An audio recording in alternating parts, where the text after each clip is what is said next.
Folks, Black Star Network is here. Hold no punches. I'm real revolutionary right now. Support this man, Black Media. He makes sure that our stories are told. Thank you for being the voice of Black America, Roland. Stay black. I love y'all. All momentum we have now, we have to keep this going. The video looks phenomenal. See, this difference between Black Star Network and Black-owned media and something like CNN. You can't be Black-owned media and be scared. It's time to be smart. Bring your eyeballs home. You dig?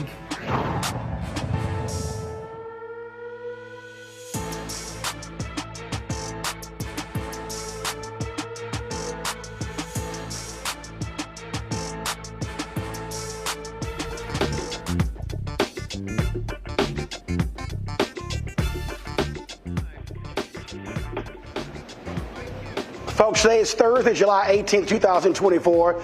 Roland Martin Unfiltered broadcasting live here in Atlanta at the IBEW Hall. We're talking about the effort to unionize Delta ramp workers. They are battling the airline. What we're seeing all across the country are an increasing effort for folks to unionize and how big business is actually fighting that. We'll discuss that. We'll talk about the political implications of the most pro-union president in a very long time, Joe Biden. Will he stay in the race?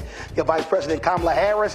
Also, the effort to mobilize and organize across the country. We have seen this happen with Starbucks and UAW and so many others. And so how has America changed its view when it comes to unions? It's time to bring the funk on Roland Martin Unfiltered on the Black Star Network. Let's go.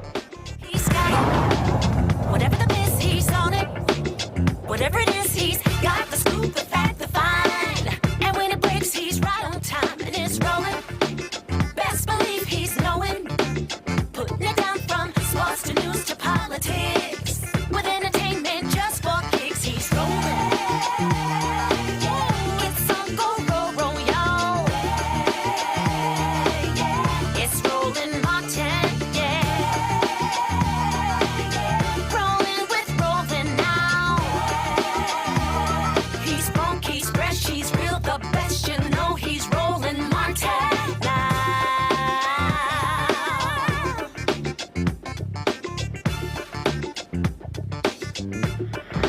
Martin. 4, 3, 2, bump stock up, draw.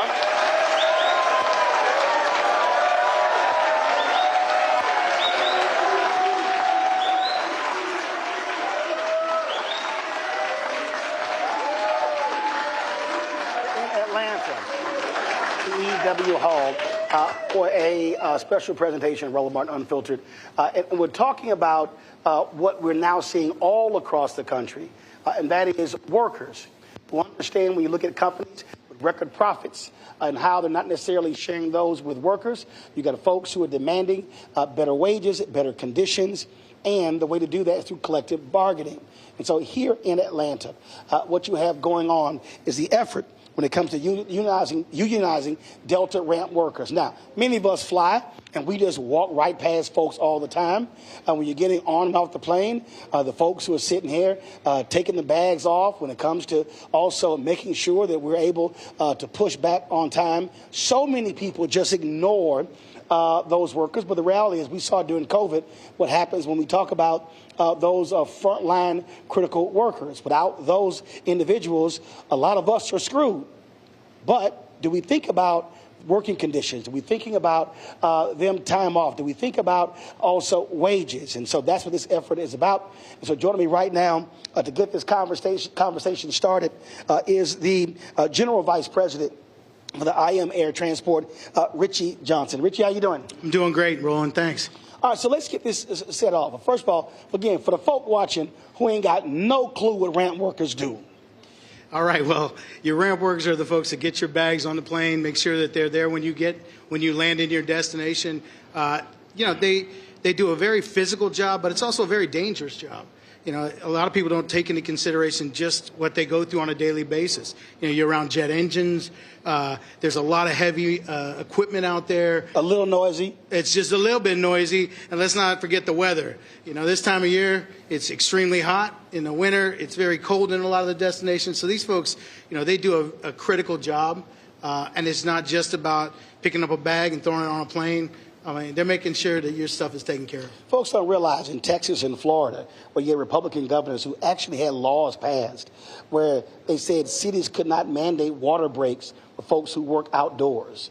And a lot of people just act like that was no big deal. But when you're having to work outdoors in the heat, in the cold, you're thinking about stuff like that. Of course. And look, in the case of the other carriers that are all unionized, they have an advocate on their side. They have somebody making sure that those things are being taken care of. And, you've got a lot of Delta workers here, and they'll tell you when you have an opportunity to talk to them that that's not what's happening out there on their properties. Because there's just nobody holding Delta Airlines accountable. So of the other carriers, how many of them, their ramp workers are unionized? Nearly all of them. I would say it's at the 95%. So United, American, Southwest, Alaska, Hawaiian, and we represent all of them. Or most of them.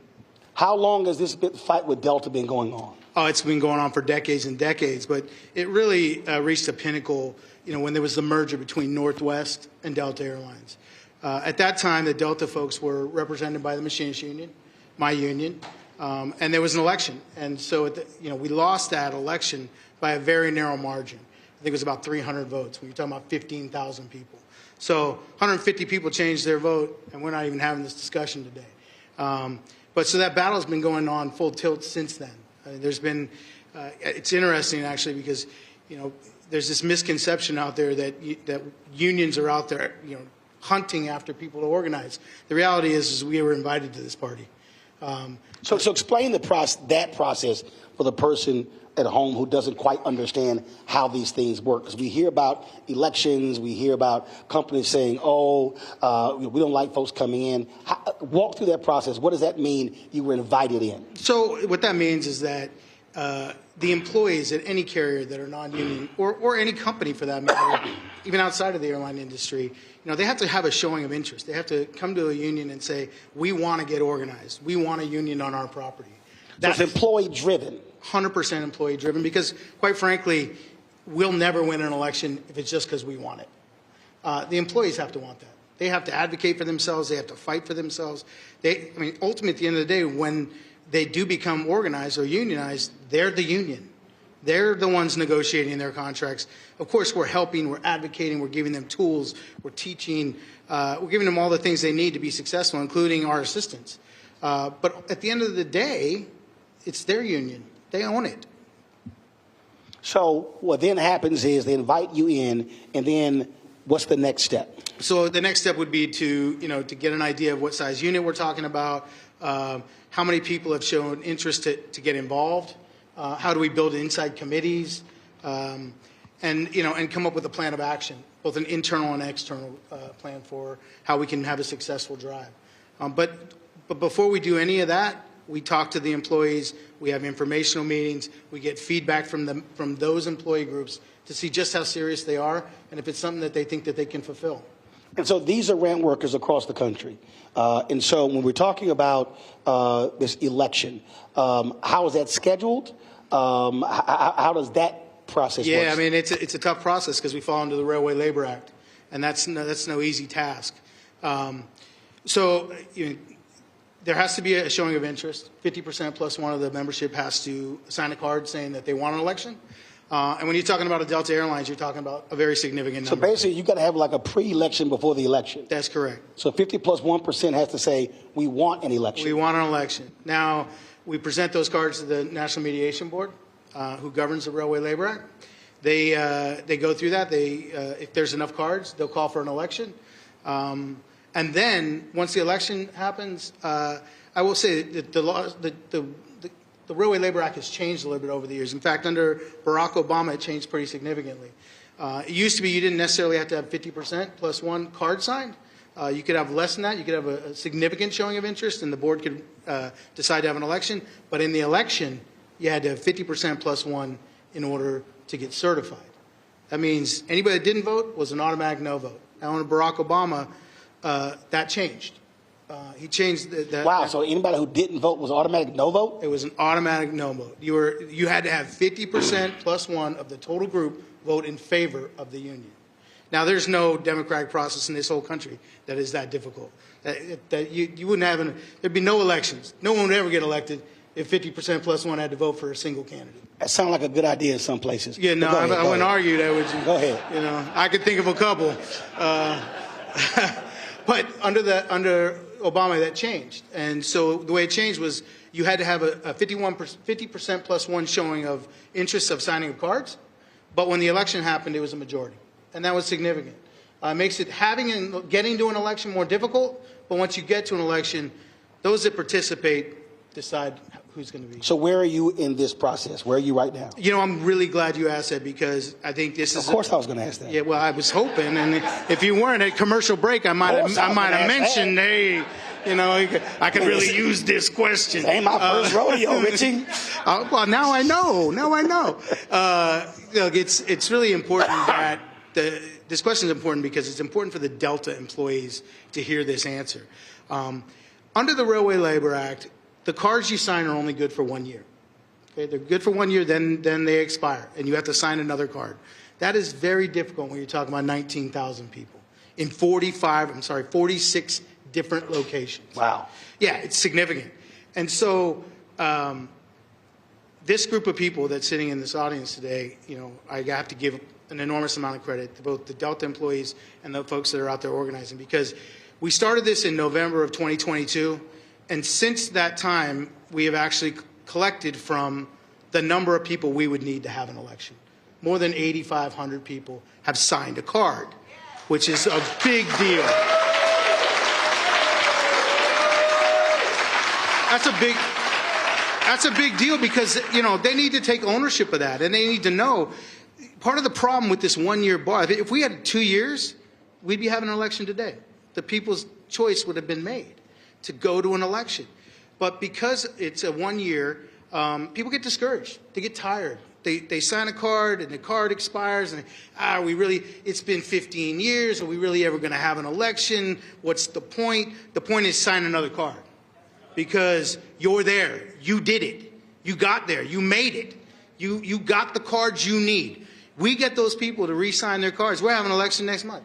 So start November 2022. So expired November 2023. That's so correct. It all starts over again. So for those cards, we got to sign new cards. That's correct. They have to get a new card on file. Right now, you're in the middle of the window from November 2023 to this November. No, that's not correct. Because a lot of those cards we've gotten re-signed along the way. Got it. So part of our campaign is when a card expires to try to get out there and get people to sign another card.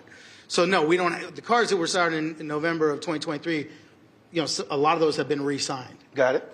But not enough for us to have an election. Right. So between now and November, well, that's what I'm saying. So you have a year. I mean, the cards get signed every month, right? Okay. So there'll be cards that fall off along the way, right? And we have to get those re-signed as we go. Some people didn't sign cards in November. So what number are you trying to hit right now? We want to hit at least 9,000.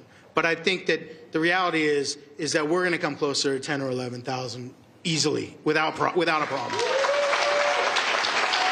So you have until November to do that? No. I mean, our objective is to file by the end of this fall, which would be October of this year. That doesn't mean that the campaign ends. It just means that we believe that window is very attainable. Got it. So that's that process. And so to do that, first of all, I mean, are you going city to city? I mean, how does that actually work? What is the process to get somebody to have to sign a card? Who is doing that? The workers in those particular cities? Yeah, are your union doing it? Well, part of the process is coming on the Roland Martin show, you know, and getting the word out. But for us, there's a whole lot of different pieces to this puzzle, right? I mean, we have a door-to-door campaign, just like you would have any other political campaign. Like you would do a get out the vote. We're knocking on doors across the country. We have internal campaigns. We have curbside campaigns. We have internal committees that are Delta workers that are collecting cards on the property. We have our other teams that are outside the properties trying to get people at bus stops or anywhere we can, at the gas station where they fill their cars up, anywhere where we can touch somebody.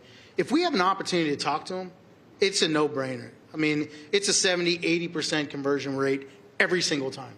The problem is, you're trying to reach 19,000 people in 46 different locations. It's hard to talk to everybody.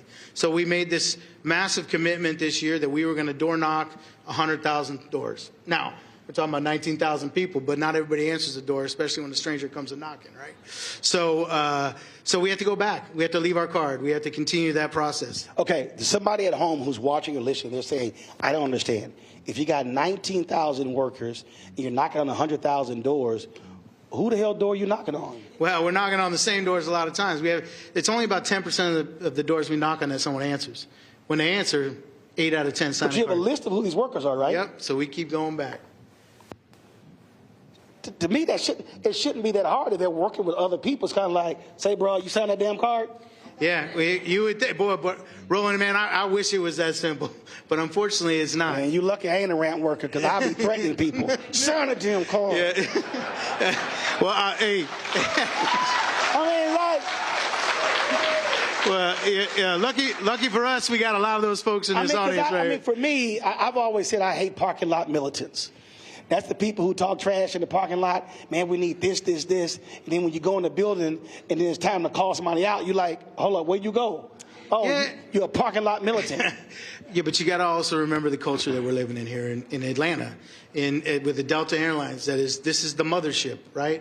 And they have told their employees and intimidated them, told them for years that the union would only hurt them, that it won't turn out to be what they want it to be, that this one-on-one relationship is the only way to go, that if you join the union, it's going to cost you money. I mean, they told them that they should buy a video game unit instead of paying union dues. Yeah, that's like saying you shouldn't have health care. Go play a video game. Why do that? So right now, when it comes to negotiating, them not being unionized, so that's employee by employee. So that's correct. That's it. I don't even know if it's employee by employee. I'd say it's company by company. I mean, I don't know if the employees having any say in their negotiations. You guys not have any say in your negotiations? No, they don't have any say in their negotiations. They're not having any say in what profit sharing may be or what their wages may be. And they damn sure aren't having any say about their benefit packages because it doesn't exist. Or what will happen if they get hurt on the job or if they get sick. It's incomparable. Delta Airlines does a fantastic job. And look, I want to work with Delta Airlines. I work with every airline out there. And we have very successful relationships. And Delta is a very successful company. And I look forward to when we get to sit down at the table and negotiate for real with them. But they play a shell game. They give them a competitive wage, which, by the way, the unions drive. We set what the standard is going to be for wages in the industry. And then they go, okay, well, we'll try to get close to that. And then that's it. It's like a painted pretty shell. It's empty on the inside. Well, one of the things that we also see, and we've seen this over the last 30, 40 years, you've seen this battle over, quote, union states and right-to-work states. And when you go back to Reagan being president, the air traffic controllers, where literally there was a marketing campaign to make the word union a cuss word. And so that's what led to a dramatic decrease, was how the stories are being told. Oh, people are making X amount of money, they're lazy, they're not working.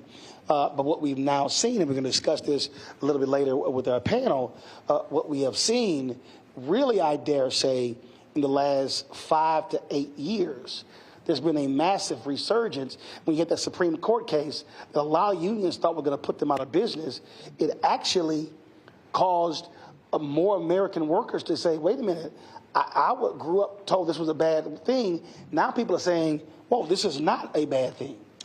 Yeah, I mean, look, I think you're being generous when you say 5 to 8 years. I think it's more like 2 to 3 years where we've really seen the change, at least from my perspective. And it's very evident that, the impact of what Reagan did in the 80s still has a profound effect on the industry, whether it's deregulation or a whole lot of other things that have taken place. But we're seeing this change in the public perception of unions, which is fantastic because our sole objective is to raise people up, is to help workers to make sure that they get what they deserve. Yeah, and that's happening because you're seeing the massive wage disparity. Well, it's not just that. It's also, and I know we're going to get into it when we start talking about politics, but because we've had a president in place, like him, don't like him, whatever, he says the word union, and he says it a lot. Union, union, union, union, union. And so because of that, people, have a different perspective. They say, well, maybe there is something good to this. And by the way, because of that, we get coverage. We're on this show. You see us on the news now. You see what's happening with the UAW. Well, first of all, let me be real. Here, people that may not realize, I had to text somebody this today. When TV One canceled my show, a lot of people were upset. And I told people I don't have any time to be upset because I knew what I was launching. The last day of News One Now, I think it was December 21st. 1 hour after we finished the show, I had a meeting with AFSCME. Lee Saunders, he's a fellow Alpha brother of mine. And I laid out to them the vision. I laid out to them exactly what I was launching. I laid out to them why I was launching it. And the next day, it was a Friday, I was flying out, and I was at the airport, and Lee called me, and he said, we're in. So when we launched this show, the show was launched with $350,000 of my own money, and we only had one sponsor. And so this show would never have gotten off the ground if AFSCME was not the first and only sponsor. So we launched September 4th. We launched September 4th, 2018. And they came on board. They stayed on board the second year.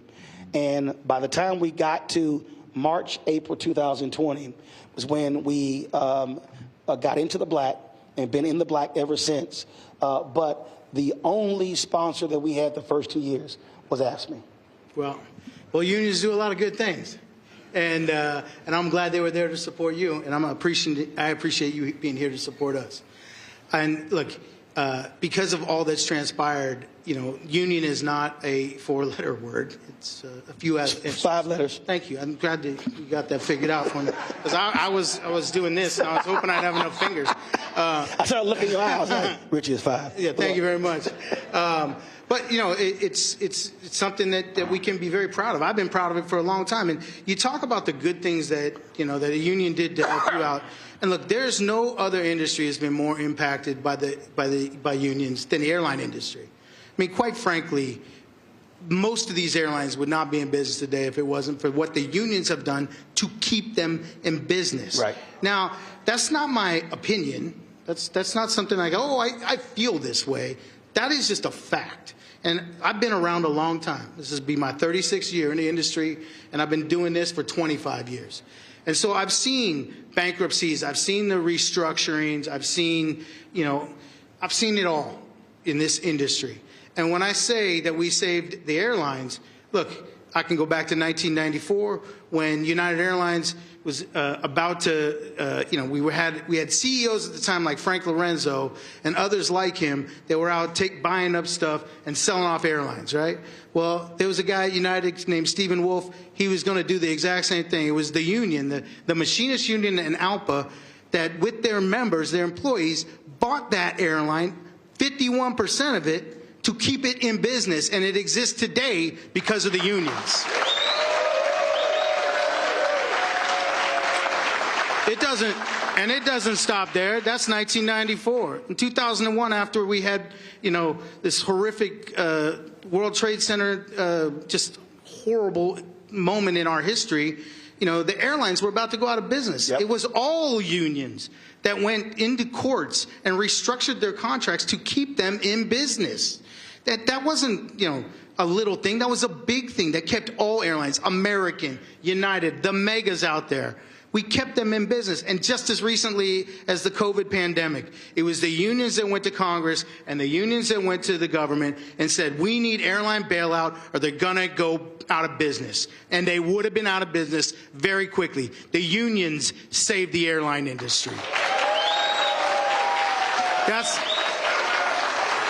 those are just facts. Those are just facts. I mean, like it, don't like it, we have a place in this world, and it's to lift up the workers. And part of that thing to bail the airlines out and to get them money so they would stay in business, one of those conditions was to make sure that nobody got furloughed. They couldn't get any of that bailout money if anybody went to the street. They couldn't play games with it. If they wanted the money, it wasn't coming for free. They had to maintain their employees. One of the only airlines to play games with it was Delta Airlines, who cut the hours of their employees because they didn't have representation to stop it. Facts. All right. I thought you about to drop that microphone for a second, Richie. All right. Oh, you didn't know? Going to go to a break. We're going to chat a little bit later with Richie, but coming up next, we're going to chat with some of these ramp workers who will talk about exactly the kind of work that they do and why they are trying to move forward with this effort to unionize. You're watching the special edition of Roland Martin Unfiltered here at the IBEW Hall here in Atlanta on the Black Star Network. Back in a moment.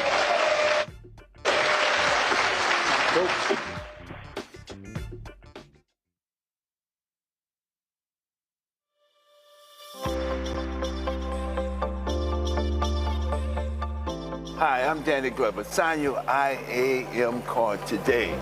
Why? Because unionization means representation.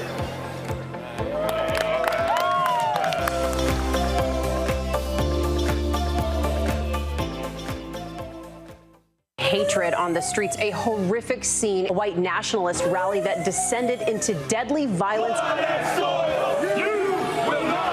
White people are losing their damn minds.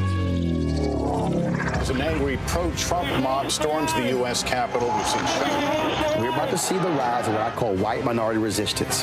We have seen white folks in this country who simply cannot tolerate black folks voting. I think what we're seeing is the inevitable result of violent denial. This is part of American history. Every time that people of color have made progress, whether real or symbolic, there has been what Carol Anderson at Emory University calls white rage as a backlash. This is the rise of the Proud Boys and the Boogaloo Boys. America, there's going to be more of this. Here's all the Proud Boys, guys. This country is getting increasingly racist in its behaviors and its attitudes because of the fear of white people. The fear that they're taking our jobs, they're taking our resources, they're taking our women. This is white fear.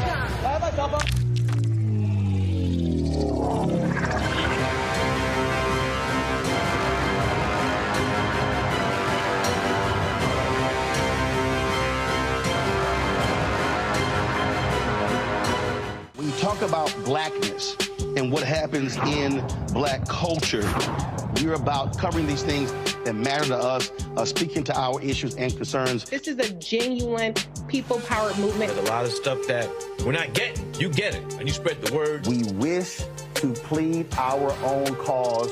Too long have others spoken for us. We cannot tell our own story if we can't pay for it. This is about covering us. Invest in black-owned media. Your dollars matter.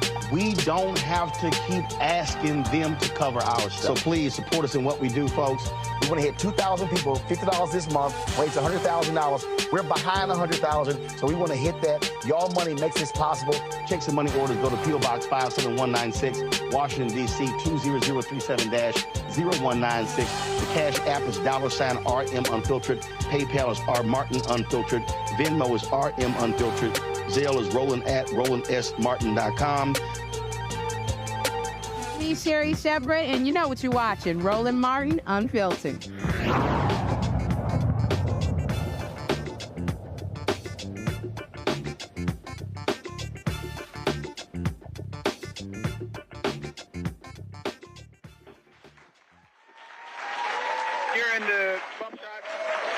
All right, folks, welcome back to Atlanta. We are here, of course, so we're going to chat with some of these Delta ramp workers. On my far left, Dan McCurdy. He's been a 26-year worker. So glad to have Dan. Earl Hunt, 27 years. Gameli up here, he's a young in 5 years. We got Amanda Goodman-Berry, 26 years. Flex McGee, 24 years. All right.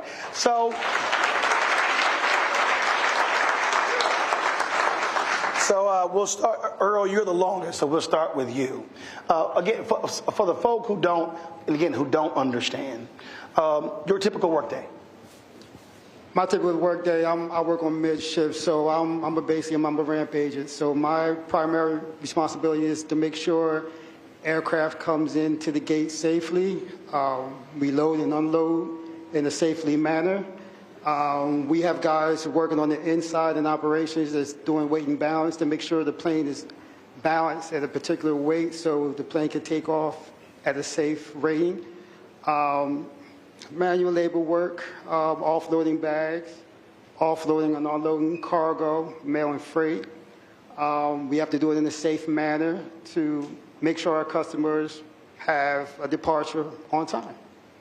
Amanda, it's always interesting because, again, I always say we go through this life and a lot of people don't see people who literally right in front of them.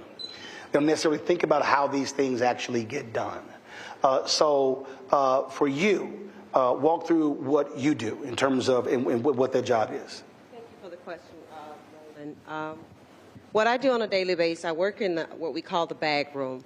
So when the bags come down from the top, they come to us. And it's our job to ensure that when your bag comes to us, no matter first class, domestic, no matter what it is, our job is to get that bag out 40 minutes prior to that departure so that, one, the aircraft can go out on time, and to make sure that we get it to the ramp, which is these guys who load the bags. So my job... Like my golf club. That's your golf clubs, yes. And that is in our oversight. Some of y'all heard about that, huh? Some of y'all heard. I'll make sure when I see yours. Every airline I fly, they be like, your bag's good. Your golf bag good. They don't want you tweeting stuff. Absolutely. Absolutely. Absolutely. And in the bag room, that is a part of our oversize, which is to make sure those golf clubs, those heavy pieces get to the aircraft. So there's so many different things in that bag room that is running that the public really don't know. And it is the workers who's getting those bags out there to you guys. We do that every day. Rain, sleet, snow, or shine. We make sure we get out there and get those bags out so that you can have an on-time departure and your bag can meet you when you get there. You know, Dan, it's funny. I've flown a lot, and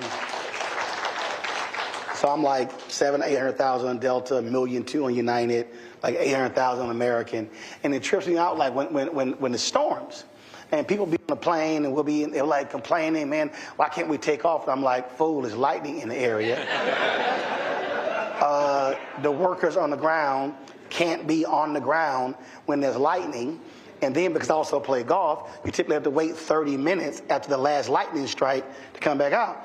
And again, that's the stuff that a lot of folk, they never think about. Those are actual human beings who are out there. So you can't just be so concerned about you taking off without realizing that inclement weather and lightning has an impact on somebody's life. Yeah, no, that's totally true. And I think that a lot of people, a lot of our customers, they love Delta. And what they should understand is that Delta is a brand. Delta is a company. There's people behind that logo that make it happen every day. So we do. I had a very good friend of mine who, we put our lives at risk every single day. I had a good friend that was crushed by 2 tugs. That was like 5 years ago. And he hasn't been right since. Like he's messed up for the rest of his life. Wow. So, yeah. The Delta brand, I appreciate that our customers love it, but they should also understand there's faces and families behind the scenes. And Flex, and when we talk about it, faces, I mean, we're talking about not just workers. We're talking about health care. We're talking about days off. We're talking about bonuses. I mean, just like every other person in terms of on their job, there are things that if they say, I do a great job, I want to be compensated for that. That's really what we're talking about here. Quality of life when it comes to their work. Yeah, quality of life when it comes to work. I mean, that's important to every worker out here nowadays. Nobody wants to come to work and feel super stressed to do their job. Currently, in our situation, many of our employees or my coworkers, we're all super stressed to actually make the metrics that are set forth by the company. Like this, here we are in a customer service position, and they want us to move like it's production sometimes. And regardless of how much staffing we have or whatever's going on, they're still going to want to make their metrics. So that's part of the reason why we're here trying to organize now, so make them understand. Like Dan was saying, it's real people behind these numbers, and we need them to respect that. Gabelli,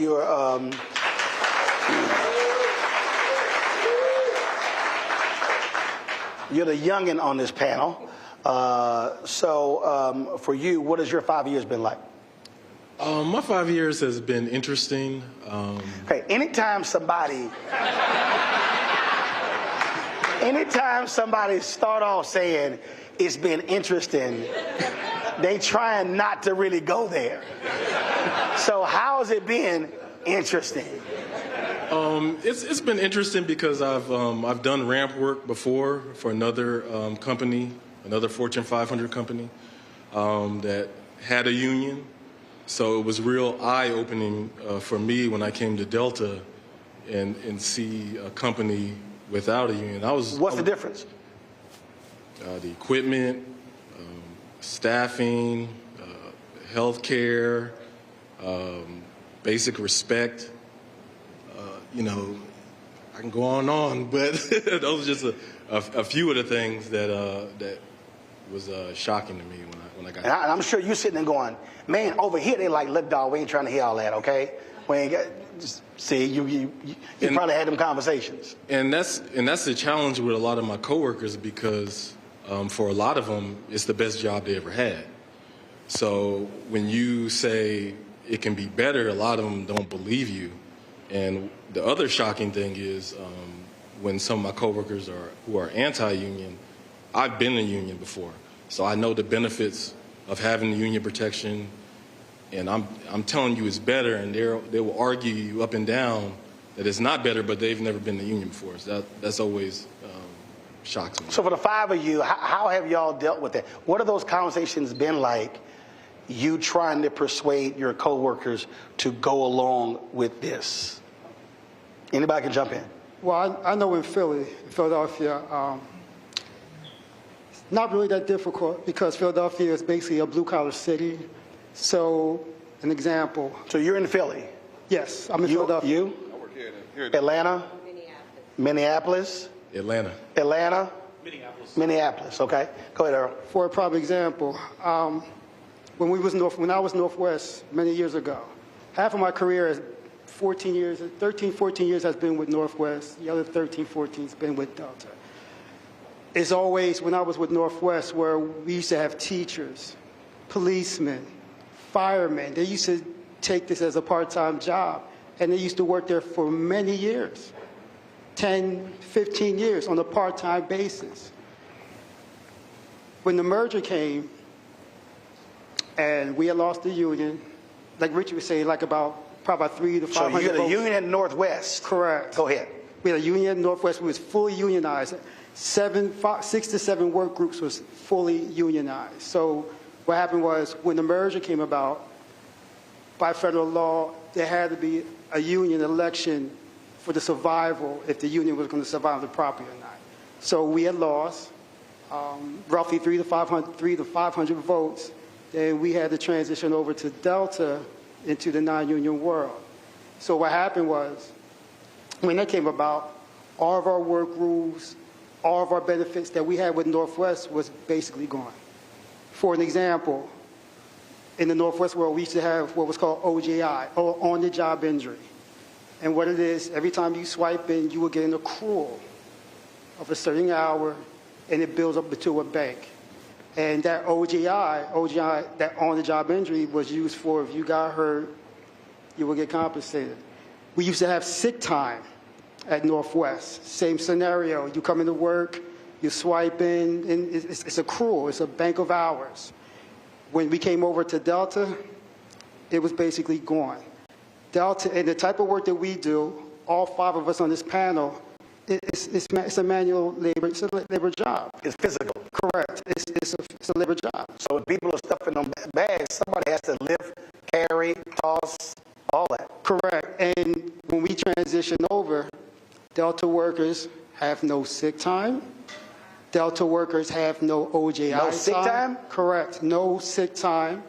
No OJI time. So what happened was when we came over, when the union was voted out and we transitioned to Delta, whatever hours that we had, I'm not sure what the math, Dan, I think you can really get to me on that, is that it was a calculation where it got converted into certified time.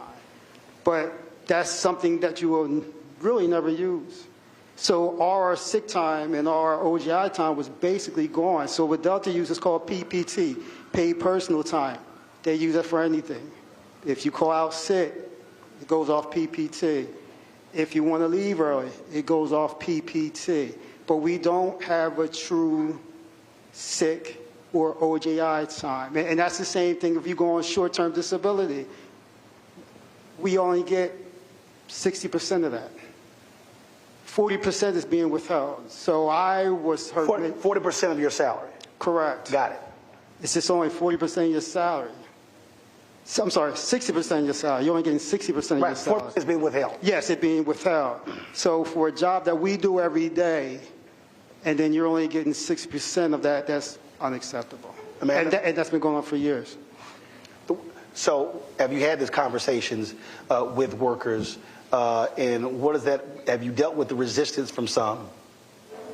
Actually been on injury myself, and I'm dealing with that now because I'm on 60% of my income because of an injury to my hand. It is detrimental to the workers to understand that 60% can run you into almost bankruptcy. It can run you into because your bills still 100. Your bills are still there. All your nothing changes with your life outside of Delta, but your income changes. So it is very important to understand what we're fighting for. We're fighting for our lives. We're fighting for our livelihoods. We're fighting for those benefits that are so rightfully needed right now. This is not just a fight for the youth. We're fighting because we deserve. It's not that we're asking Delta to give us anything. We've earned it.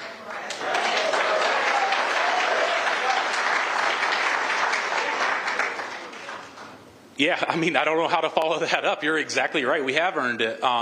These employees, back when we had the union as well, when you have OJI time too, and you're off for an extended period of time, you still have a payroll relationship with the company. So you're still getting your accruals as you're doing it. So also whenever you're out on a disability, a short term or whatever, you're not still getting those accruals. So it's better. And one of the things that happened is for the good employees, like at Northwest, if you were a really good employee and you build up your sick time, you didn't burn it, whatever else, your OJI, you were working through your injuries and you saved it, Delta completely wiped out our OJI bank. They zeroed it out. Some employees had like up to a year on the books, and they completely zeroed that number out. That's real money that these employees deserve to have in their pocket, or at least something to fall back on if they did get injured.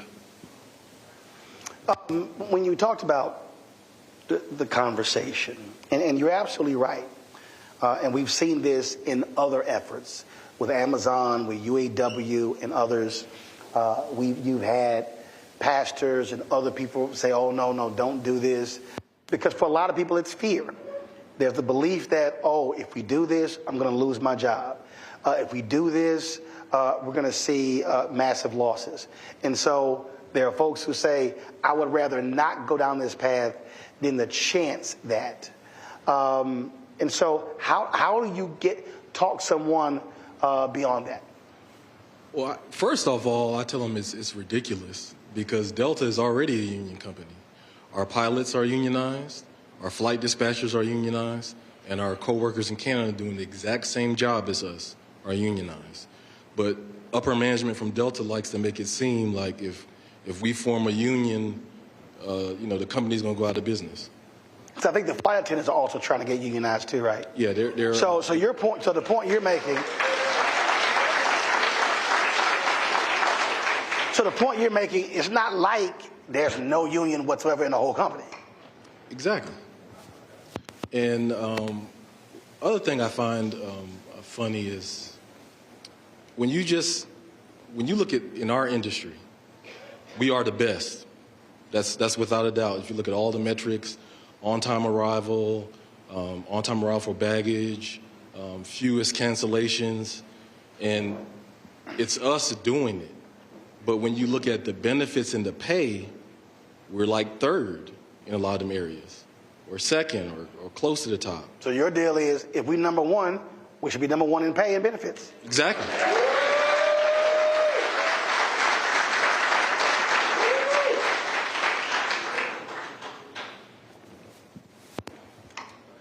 So I want to answer your original question about talking to our employees. In Atlanta, like Delta's brand is huge, and this is it's like a legacy job here. Everybody wants to go to Delta or Coca-Cola, so they feel like once you get in, you just don't want to rock the boat, because this ain't a job you want to go home and tell your family you messed up. So the biggest thing that we have to do as organizers is listen to our employees and their complaints and explain to them how unions can benefit them. Education is the main part. Listening is the first thing, but education is the next thing you have to do to educate our coworkers on the advantages of having a union. Like you hear my brothers and sisters up here tell us about instances of OJI and sick time and how we're number one. We hear this stuff, but people don't always understand how our job plays a part in that. And part of that is the fear campaign that people have, that the culture has at Delta. It's a fear. It's a culture of fear. We have to kind of break through that shroud to see people see why it is. There's nothing to be afraid of in saying, I want to be unionized. Have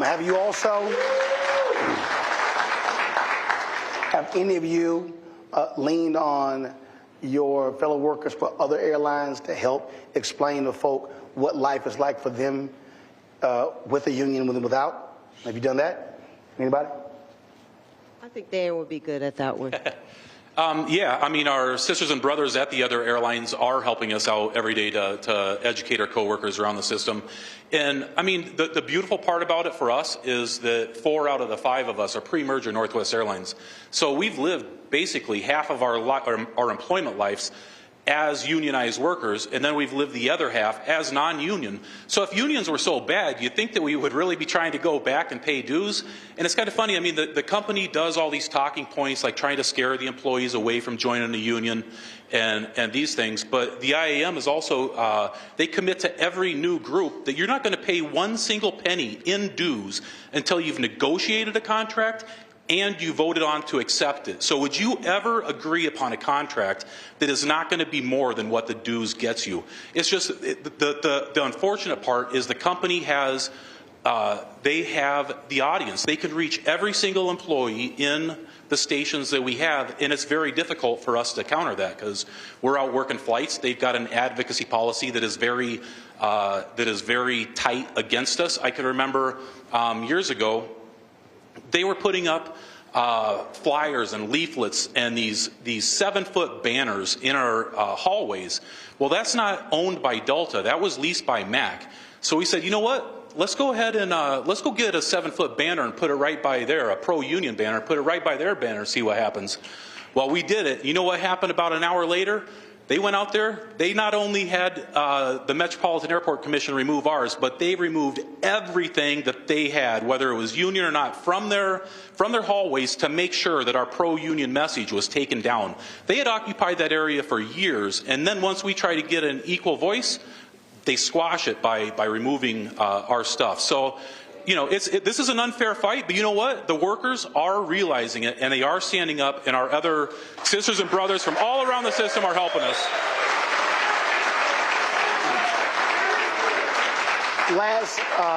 Last question for you. I talked about this with Richie in terms of how there's a public perception. So among your friends and family who are even not in the industry, what are those conversations like? Are you seeing a change in how they perceive unions when you're having this conversation?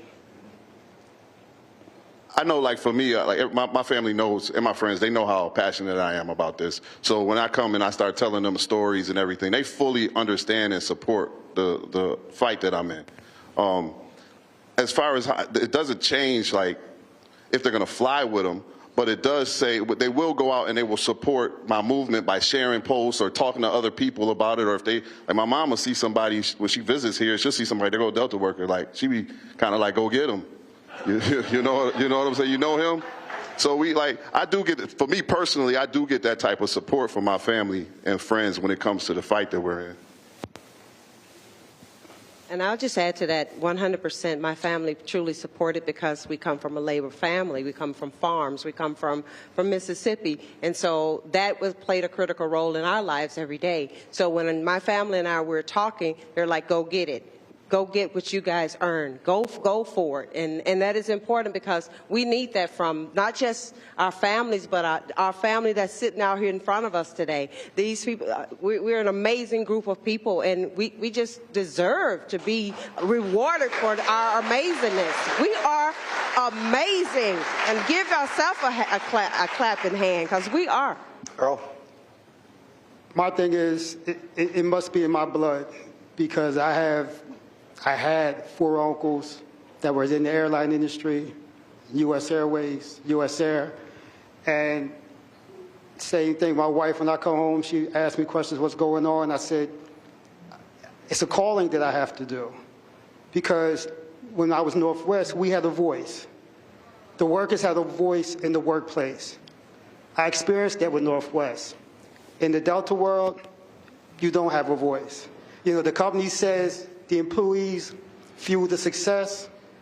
Well, if the employees fuel the success, let the company be neutral. Let us have our part and have this campaign go the way we either will vote the union in or vote it out. Give us a neutrality. That's what we ask for. Go ahead. And I like what Earl said, because the last couple years we went to the shareholders meeting, and a major shareholder at Delta introduced a neutrality agreement, neutrality clause, and Delta voted down. So to me, if you really respect your workers and you're progressive like you say you are, and you make these donations to the King Center, all that's great. But, and DEI is a buzzword now, but to me, the best practice of DEI is with your current workers. All right, Dan, go ahead. Final comment, Dan. Yeah, I just wanted to say, it's about employees having a voice. Like, voting is a fundamental right in the United States to solve an issue, and that's the only thing that we're asking for, is quit interfering in our right to decide whether unionization is right for us. Let us vote. Let us decide. And it's curious that they don't want us to have a voice, because they do things in the workplace, like bump caps. Seriously, these are plastic helmets, basically, that we wear on the skull of our head. And we all know how hot it's been getting out here. I sincerely, I'm not just saying this, I'm not throwing it out there, but I sincerely believe that somebody's going to die of heat stroke from this thing. And I think that the company has us wear these things because I believe them that it probably does reduce bumps and cuts to the head. I understand that, but I can tell you that I would rather have 5 bumps to the head, 10 bumps to the head, 50 bumps to the head, rather than die of heat stroke one time. So give us a voice. Like, we want to be part of the decisions that are made. Let us have a seat at the table and be treated like the adults that we are. All right.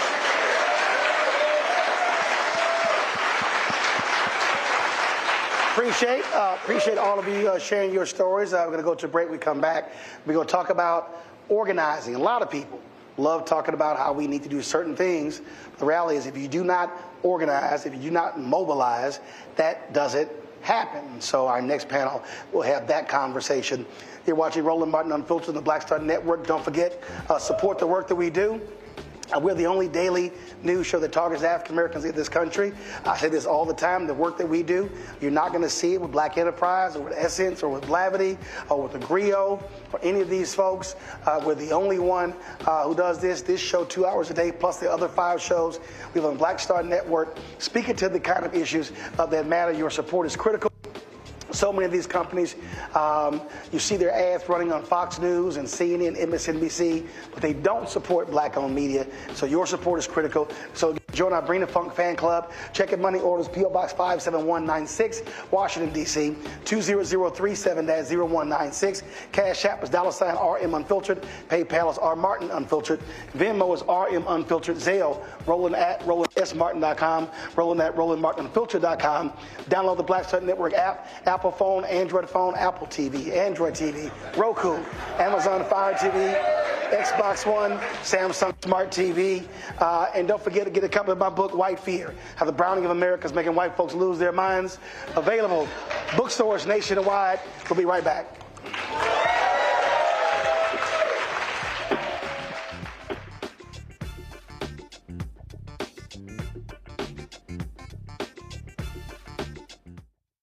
Coming soon to to the Black Star Network. I still have my NFL contract in my house, have it in a case. It's 4 of them, my 4-year contract. I got a $600,000 signing bonus. My base salary for that first year was $150,000. Matter of fact, $150,000. $150,000. That's what I made, $150,000. Now think about it. My signing bonus was a forgivable loan, supposedly. When I got traded to the Colts, they made me pay back my signing bonus to them. I had to give them their $600,000 back. Wow. Yeah, I was so pissed. Because, I try to be a man of my word. I'm like, you, I'll give you your money back. Even though I know I earned that money, right. I gave them their money back. I gave them $600,000 back. But yet, I was this malcontent. I was a bad guy. I'm about the money. It wasn't about the money. It was about doing right. Because I looked at, because you look at contract. Look at John Elway. John Elway was making $1 million, $800,000. I was making $150,000. I was doing everything. And I'm like, but yet I was, I got so many letters, so I just play for free and all that kind of stuff. You don't forget that kind of stuff. Right. That stuff is hurtful.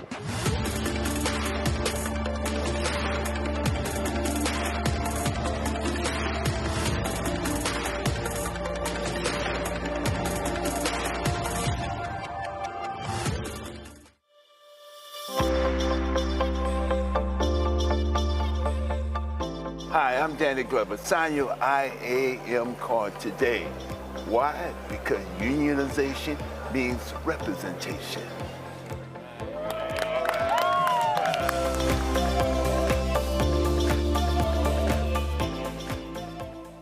On a next, A Balanced Life with me, Dr. Jackie. How are you being of service to others? Doing for someone beside yourself is such a big part of living a balanced life. We'll talk about what that means, the generation that missed that message, and the price that we're all paying as a result. Well, now all I see is mama getting up in the morning, going to work, maybe dropping me off at school, then coming back home at night. And then I really didn't have any type of time with the person that really was there to nurture me and prepare me and to show me what a life looked like and what service looked like. That's all on a next, A Balanced Life with me, Dr. Jackie, here at Black Star Network. Hey, it's John Murray, the executive producer of the new Sherry Shepherd Talk Show. You're watching Roland Martin Unfiltered.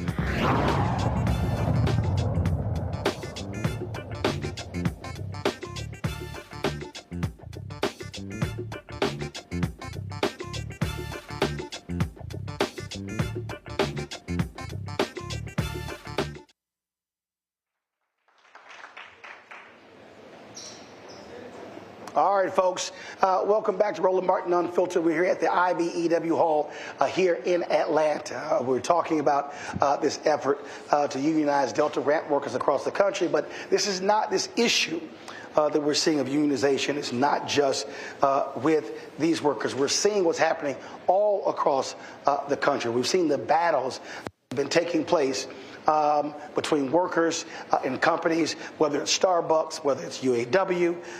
We can go on and on and on what we are seeing. You're seeing right now where a lot of these billionaires are literally trying to get the Supreme Court to rule against the National Labor Relations Board. And so people need to understand what is going on here. This is also a political battle between folks who are Republican, conservatives, and folks who are Democrats and progressives. And so don't think for a second where you hear lots of stuff this week out of Milwaukee talking about workers and why they matter. That's a lot of BS that's happening at that convention as we speak. My panel right now, folks, Deborah Scott, she is the CEO for Georgia Stand Up. Yvonne Brooks, she's the president, Georgia AFL-CIO. And back of the panel is Richie. Richie Johnson, IAM Air Transport General Vice President. So let's talk about really the condition that we are seeing right now. Starbucks is a perfect example. They literally tried to shut down stores because the stores tried to unionize.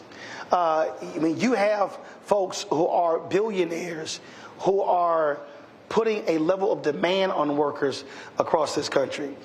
We saw there was a recent vote where you had the governor of South Carolina weighing in on these efforts. You've got politicians saying, oh, this is going to kill us, because a lot of these southern states, they're trying to attract major companies, Boeing and automotive companies as well. And so what people have to understand, you have regular, ordinary people who are going up against major corporate interests and billionaires who do not want to see workers mobilizing and organizing. So first I would say, when our rights are under attack, what will we do? What will we do? Stand up and fight back. That's what we're going to do, is stand up and fight back. We are in the home of IBEW, but we're also the home of the South. Everything that happens in the South starts here in Atlanta. Atlanta influences everything. So we know Delta comes to Atlanta. We know these workers deserve a union, and we're going to keep fighting for it. We are part of the community, and the community stands with you. When I see IAM, I remember Martin Luther King saying, I am a man, I am a human, I am a woman.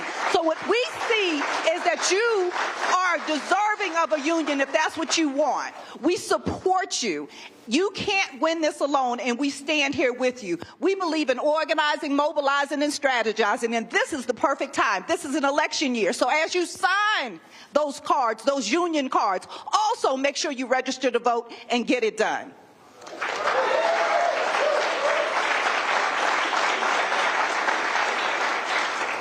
Yvonne, was interesting. Gallup did their study, and it showed 67% of Americans approving labor unions. And it also said a third of Americans, 34%, believe today, compared to 19% 5 years ago, that unions should become stronger. And so when you look at that number, it's been hovering anywhere from 67 to 71%. Unions have not enjoyed that level of support in more than 50 years. What do you think is causing that? Well, I think it's there's an attack on workers. I think during COVID, it kind of heightened everybody's awareness that we are working in dangerous times and that the employers are not respected. So I come out of the union, AFSCME, all right, Lee Saunders. And one of the first things that we were taught when we came in the union was about the I Am a Man, the Memphis strike. It was community and labor and the clergy coming together. Folks are starting to realize, and why is that important? It's important because the people that work in these industries also go to those churches, participate in those clubs, coach soccer teams. And so if they don't have the time or the respect from their employer to get that time to go and help and be in those communities, then it becomes a problem.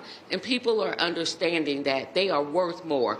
And I know we talk about wages and working conditions, but the most important thing to me is safety. And when we hear about these organizing campaigns, because they call my office all the time asking for a union, we don't call them, as they said, Richie said, we don't go hunt them out, they hunt us out.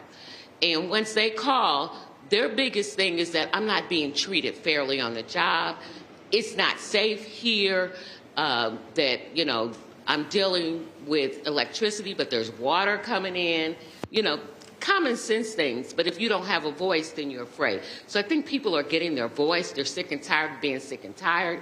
And they're understanding their power because they have power. These Delta workers have power because they have come together and they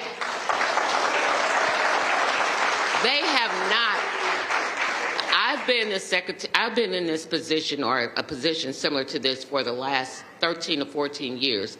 And these Delta workers have not stopped. They continue to go on. If a card expires today, they go back out and get it today. If it expires tomorrow, they go get another one. But they're up against a big company, and it takes away their power. And it's the same thing that those sanitation workers were up against in Memphis. And Dr. Martin Luther King stood up for them and said, these are our community, so we have to stand up with them. And it's the same theory, and we continue to work. And as you know, it's not just about unions. This is about workers and community. Richie.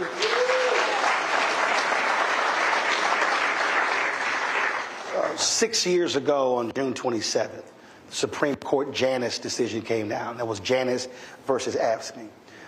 And what that said is it allowed non-union government workers, they wouldn't be required to pay union fees as a condition for working, even though when they still negotiated contracts, those folks were a part of that. Yeah. And I remember having Lee Saunders on, and a lot of unions thought that this was going to be a union killer. One of the things that he said that what it did was it forced unions to have to stop being lazy and tell their story. It forced them to be more aggressive in being able to explain to people, to hit the ground. And that's one of the reasons he said we've seen the resurgence. Control room, pull a graphic up if you already have it. I want to show this here to the folks at home so they can understand the change that is actually going on. And that is the high point of Americans approving unions was in the 70s, in the 50s. It was at 75%. Reagan comes in 1980, it drops to 55%.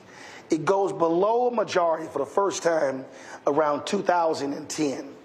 Then all of a sudden, it begins to go up. So now you have anywhere from 67 to 71%, almost as the highest point ever where Americans are approving of unions. I absolutely believe that wage disparity is playing a part of that. And what you're also seeing is a younger generation that has heard all of this stuff for 20, 30 years, how bad they are. They're now going to the workplace going, hey, what the hell? This ain't bad. Just your thoughts on how you've seen, again, this massive shift, and now we're seeing more places begin to really focus on how do you have collective bargaining. Yeah, I mean, I think that, look, messaging is a big part of it, and you hit on the fact that, unions had to, take a more proactive approach. Look, it's not inherent in what we do, and I think that it's gone by for a long time where, there's so many fires to put out that you put this fire out and you don't worry about saying, hey, look at what I just did. Look what we do as a union. You go, I got these other 20 fires I got to go deal with. And so traditionally, we haven't pounded our chest and sung our song and sang praise to us and other labor groups about the job they're doing. And you're right, it's forced us to have to do that to some degree so that people know the value. But I also think that, look, I said it earlier that, look, when you have somebody at the top that's saying join a union and praising unions, it gives other politicians some freedoms as well. And when you see the popularity or the approval rating of unions at 70%, well, suddenly, look, I'll give you this example. At Delta Airlines, we're doing things that we've never done before in this campaign, which is to ask politicians to come out and support us. Well, we've asked in the past and gotten from some of our biggest supporters, kind of the shoulder shrug. And it hasn't happened. And so, but this go around, it's different. Like, because of what's happening out there, because of that approval rating, because we have someone out saying at the top, you talk about Reagan decimated, right? Well, he was the top dog. He was the top dog. And now we have somebody that's there that's saying, hey, join a union. I'm going to help unions get stronger. I'm going to help them. And he's done that. Well, he was just, I think it was the NEA just had a convention, and he was supposed to speak. But because the staff at the NEA launched a picket, he wouldn't speak. Well, look, he also walked the picket line for the UAW. And by the way, when we had our issues with the railroads and the world saw it, it was on a national stage, he said, what do you need from me? What do you need? He literally, I was at the AFL-CIO convention. He came to us, not his people. He came to us. Joe Biden came to us and he said, what does the Machinists Union need me to do to help with this rail situation? And we told him what we needed, and that night it was done. So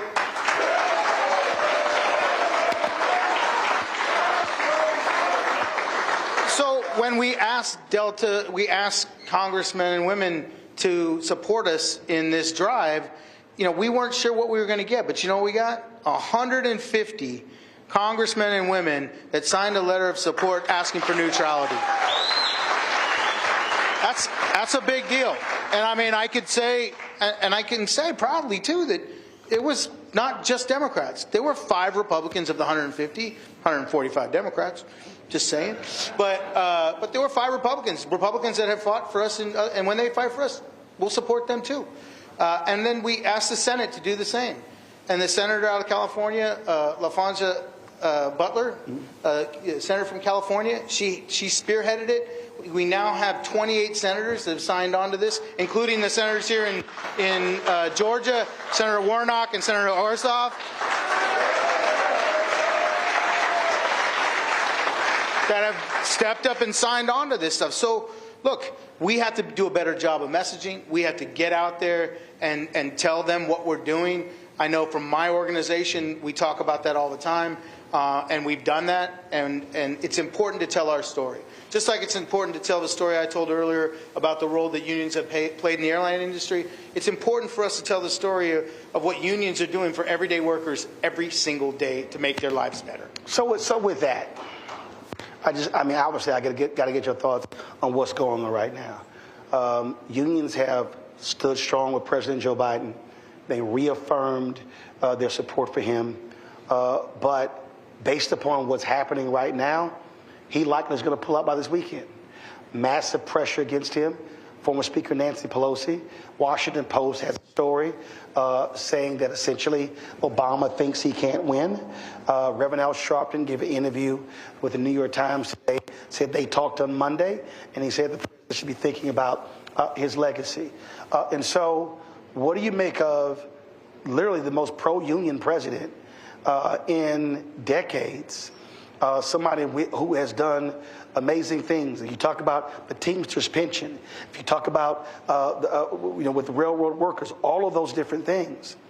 You have a battle, a war going on right now, and it's not just a war for a lot of Democrats, donors trying to get him out. I've been saying this here. They also want to get Kamala Harris out. So I'll start with you. What do you make of what's literally in front of us, where they could make it a lot easier and hand this nation over to Donald Trump and MAGA? Well, let me first start by saying I am nonpartisan. Georgia Stand Up is nonpartisan, right? But which means you can endorse, but you can analyze. Yes, I'm going. Yes. There. So. What I would say is the value proposition is really the voters and the people. It's really about the people and the power that they have. They have the power to elect whoever they want to in any manner. So we want to make sure that people get registered to vote and actually go and vote early. We're under attack, right? We know we're under attack. And, the value proposition, we're here in the South, we're here in Georgia, and we can't talk about Georgia without talking about race and class and slavery. Worker power is really about giving them a voice on the job. It's really about their value proposition for their families. This is a generational thing. It's not just about the workers that are on the line now. They have improved their lot in life for their entire families, and they deserve this and more. So part of what the value proposition is getting out and knocking on doors, talking to people about, is your life better now than it was before? Will it be better now or in 2025? What does Project 2025 have to do with your life? It's about that real conversation at the door, that real conversation on the picket line. And we've been out there with the stewardess, the flight attendants, and we've been out there with all of these workers, because you can't do it alone. The workers can't do it alone, but also community needs union jobs to exist so that we can on-ramp to a better life. So really, we have to do it together. We're all in this together. So it's a value proposition of all of us getting out, telling our families that our lives are under attack, and we're going to make sure we vote, and we're going to vote our values. That's what it's about. We got to vote our values. So will you vote your values? Yeah. Because your union's on the table. Your medical decisions are on the table. Your health care is on the table. Women, We're on the table. We're on the ballot. So as you go down your grocery list, right, your values tell you where you're spending your money. What we would tell people is vote your values. If you believe in worker power, if you believe in community power, then you need to vote. And you need to vote your values and make sure 10 people in your family do it too. You're going to make me go after Deborah. Yes. Really? Okay. No, but first I want to say that in the labor movement, I had some new people come in and I said, I can teach you how to do this work, but I can't teach you how to be loyal. So there are people in this room that are loyal to us who are legislators. Unless they don't vote in our interest, we stick with them. So at this point, I am partisan. I'm riding with Biden until the wheels come off, or until my leadership decides to make another decision. Because there is a loyalty among us that we should remain.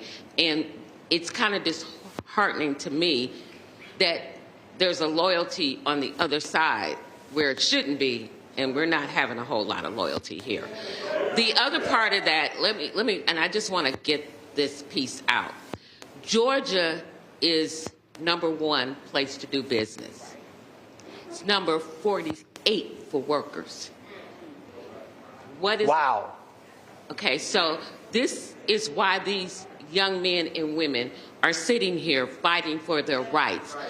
The money, it's not like the money is not being made. It's who it's going to. I come from a union family. I come from the Midwest, and I come from and we had health care.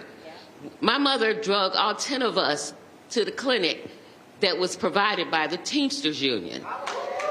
We went to the dentist.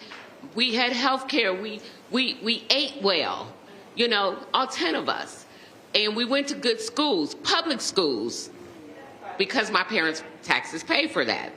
But if we are not loyal to the ones that are loyal to us, and I made a call yesterday, and it's about 10 of them, the legislators who vote for us. It's not Republican, it's not Democrat, it is who votes in our best interest, who votes for our livelihood.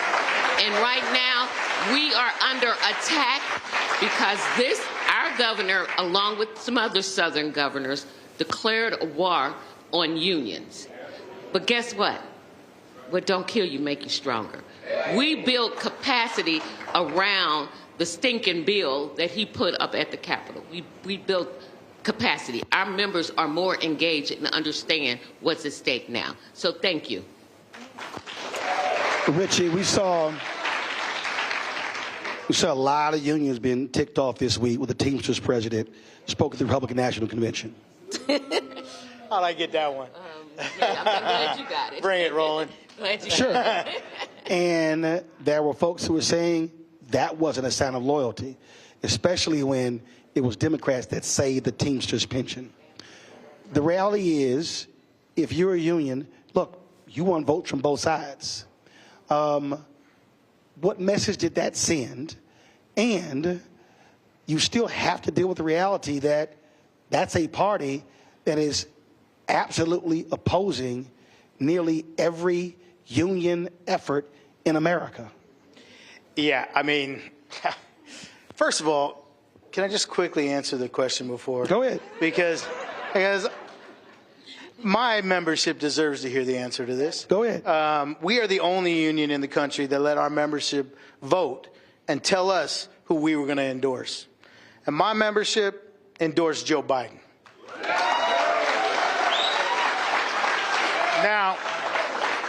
Now, until Joe Biden tells me otherwise, we're riding with Biden. All right? That's just, hey, I gotta tell it like my members have directed me to do so. Right. As far as Sean O'Brien, I know him well, actually, and I'm not sure where the idea or who advised him or why he thought that was a good idea. I can say personally that there's no way on earth that I would do that for a wide range of reasons. And look, I have a significant portion of my membership that are Republicans. They have an opportunity to vote too, right? And so maybe he was thinking, I've got members that are Republicans, I got members that are Democrats. I don't know what his mindset was or why he did what he did, but the problem with that is that he compared Democrats and Republicans and when it comes to labor, and there is no comparison. There just isn't. I mean, again, it's not my opinion. These are just facts. As you said, 145-5. Well, not just that. Let's talk the PRO Act. All right? The PRO Act is the most pro-union legislation. Okay, there's somebody at home, somebody watching, listening. They don't know what the PRO Act is. What is it? It's about making organizing, just to simplify this, making organizing more realistic and easier to do. Got it. And, it's not like a huge advantage, but it changes the dynamic so that it makes it more of a possibility. It's the most progressive language in that regard for the labor movement in my lifetime, okay? And there are 48 senators that have signed on to the PRO Act, and they're all Democrats. Every single one of them. Republicans, by the way, out there listening, if you're listening, by all means, sign on. We'd love to see you. We want you on that sheet, just like those congressmen that signed on to our letter with Delta. You support us, we'll support you. But that doesn't happen. That's just not a reality. I mean, look, whatever your personal views are, if you're talking about from a labor point of view, there's only one party that supports us. But not completely. There are those random folks out there. There are a couple of them that have been supportive. But it's very rare. And, do not take my word for it. Whatever you're doing, I'm looking at the camera. Don't trust what I'm saying.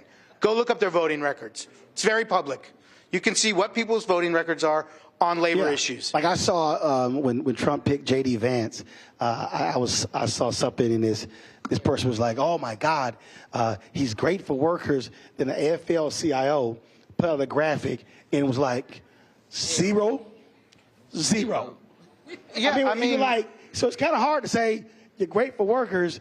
Then the AFL-CIO goes, you get a 0 and a 0. Well, look, photo ops are nice. Great. Thank you. You showed up at a picket line or you showed up at something. That's great. How did you vote? Right. How did you vote? Because the rest of it's all nonsense. I think there's a video. It may have been a UAW event. I can't remember. So he shows up. J.D. Vance shows up, and he wants to shake the hand. I don't know who the woman was, the union leader. She's kind of like, okay, fist bump, yeah, okay, glad to see you. I mean, and then I think somebody asked him, and it was his first time ever. And to your point, that was her attitude. No, I'm not about to show you lots of love because you came for a photo op. Look, talk is cheap, all right? And, don't smile and nod at me and then vote against what's in the best interest of the people I represent, because it's absolute garbage.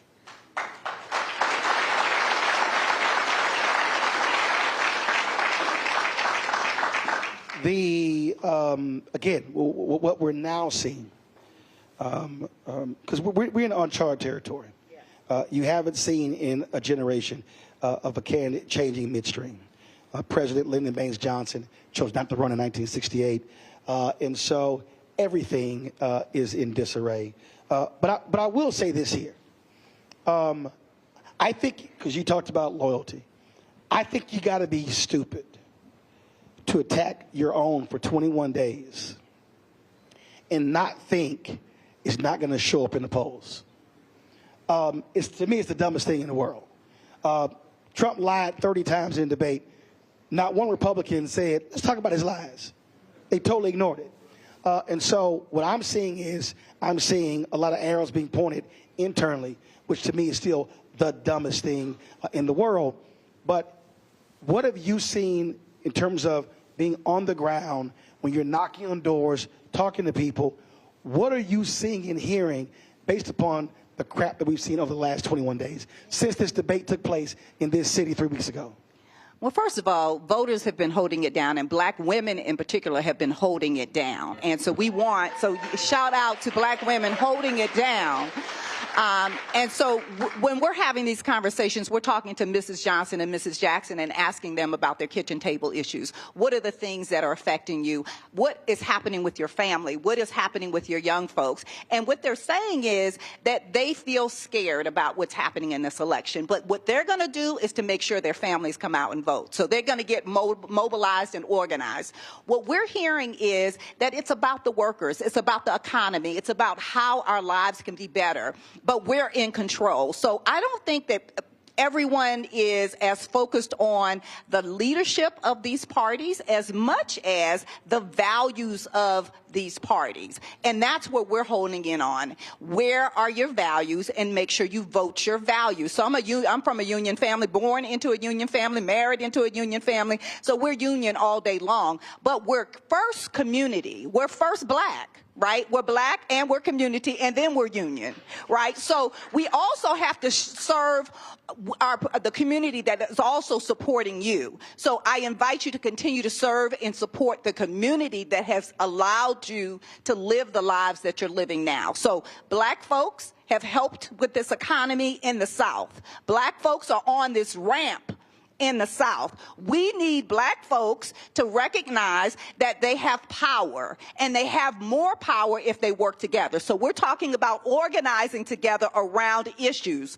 So when we're knocking on doors, we're knocking sometimes with labor and community together, maybe talking about different issues, but the issues all boil down to rights, respect, and dignity. And that's what we're talking about with this campaign. Dignity on the jobs, making sure that you have a decent wage, making sure you have your breaks, making sure that you're not out there in the heat all day long.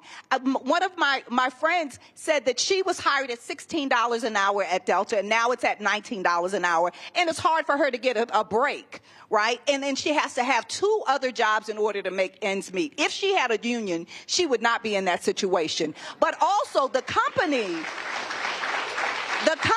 has told them, well, if you sign those cards, you may not get your bonus in February. Right? Do y'all get bonuses in February? So, yeah. So your chair, that's a fear tactic. Don't fall for it. So if you're listening, if you're a worker on the line and you're scared to sign a card, what we say is we're not scared. We're not scared. Don't be scared. Sign the card. Organize, organize, organize, organize. When our rights are under attack, what are you going to do? Sign the card and organize. Organize, organize, organize. So when your rights are under attack, what will you do? Stand up and fight back. Yvonne, I've been having a lot of conversations with people over the last several days. And what I've said is you've got rich donors who have said to Joe Biden, we're holding our money, we're pulling our money. One guy's on the record is telling Adam Schiff, if you do not come out against him, and if the other senators do not publicly come out against him, I'm not giving y'all any money. And what I've said is, donors may have lots of money, but they only got one vote. And the reality is, you cannot win an election without the votes of the people. And what I've been saying to people through my social media, on this show, is you are the ones who decide the leadership. So these donors can get in these rooms and these fat cats can decide if they control the party. But the reality is, folk got to speak up. And I've said, listen, if President Joe Biden opts not to run, there's going to be a civil war if they don't pick Kamala Harris.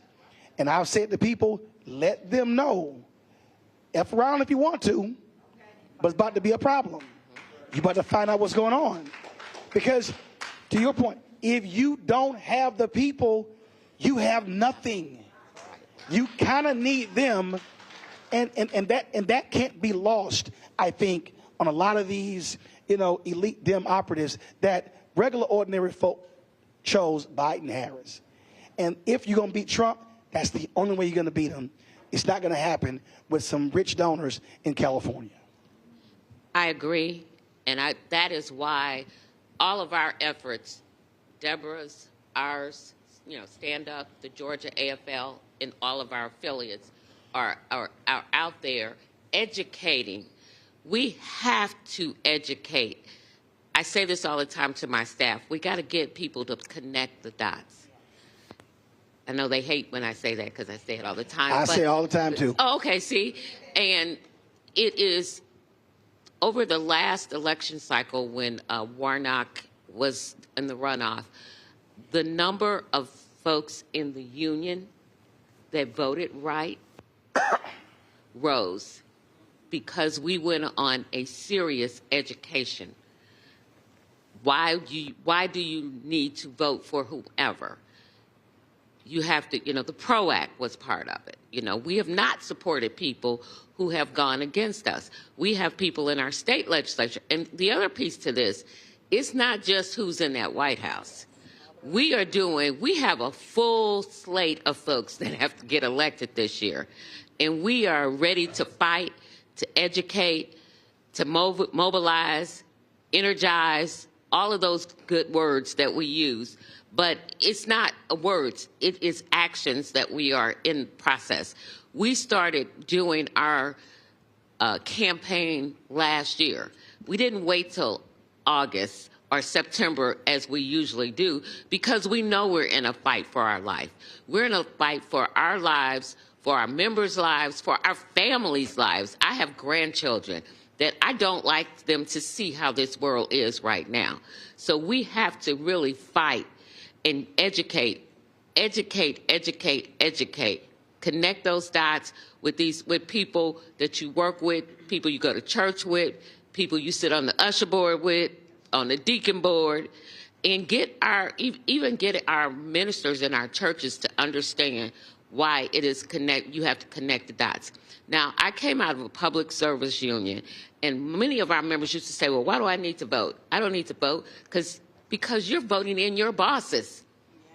That's the power that you have. And your bosses, those bosses are making a whole lot more money than you are. In reality, the bosses were happy because we would go in and negotiate more money. They would get the same benefits that we would.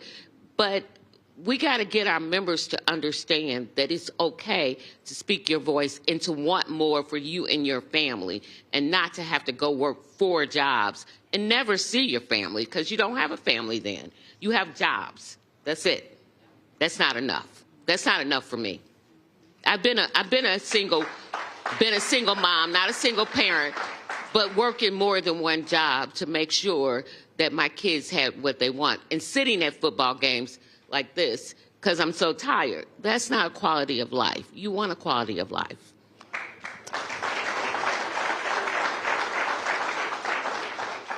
Rich, I travel this country a lot, and it's interesting.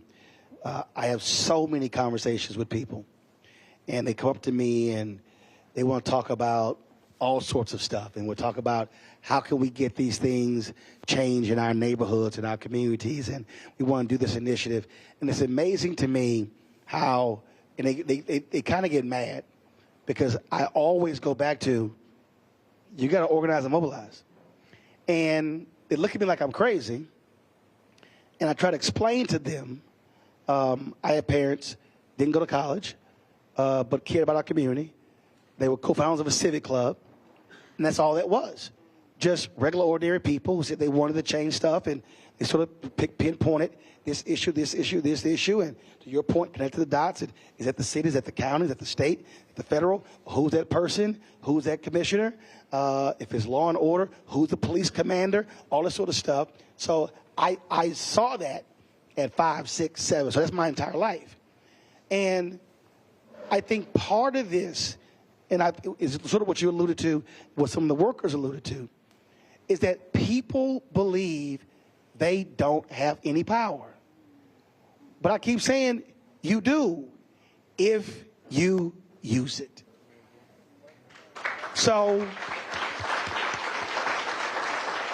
just for a person who's watching or listening, just speak to that.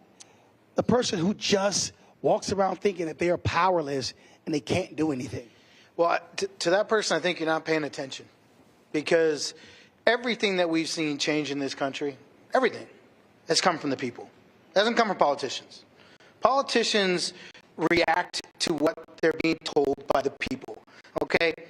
We can do as recent as the guy that's running for President Trump. He suddenly changes his position on abortion.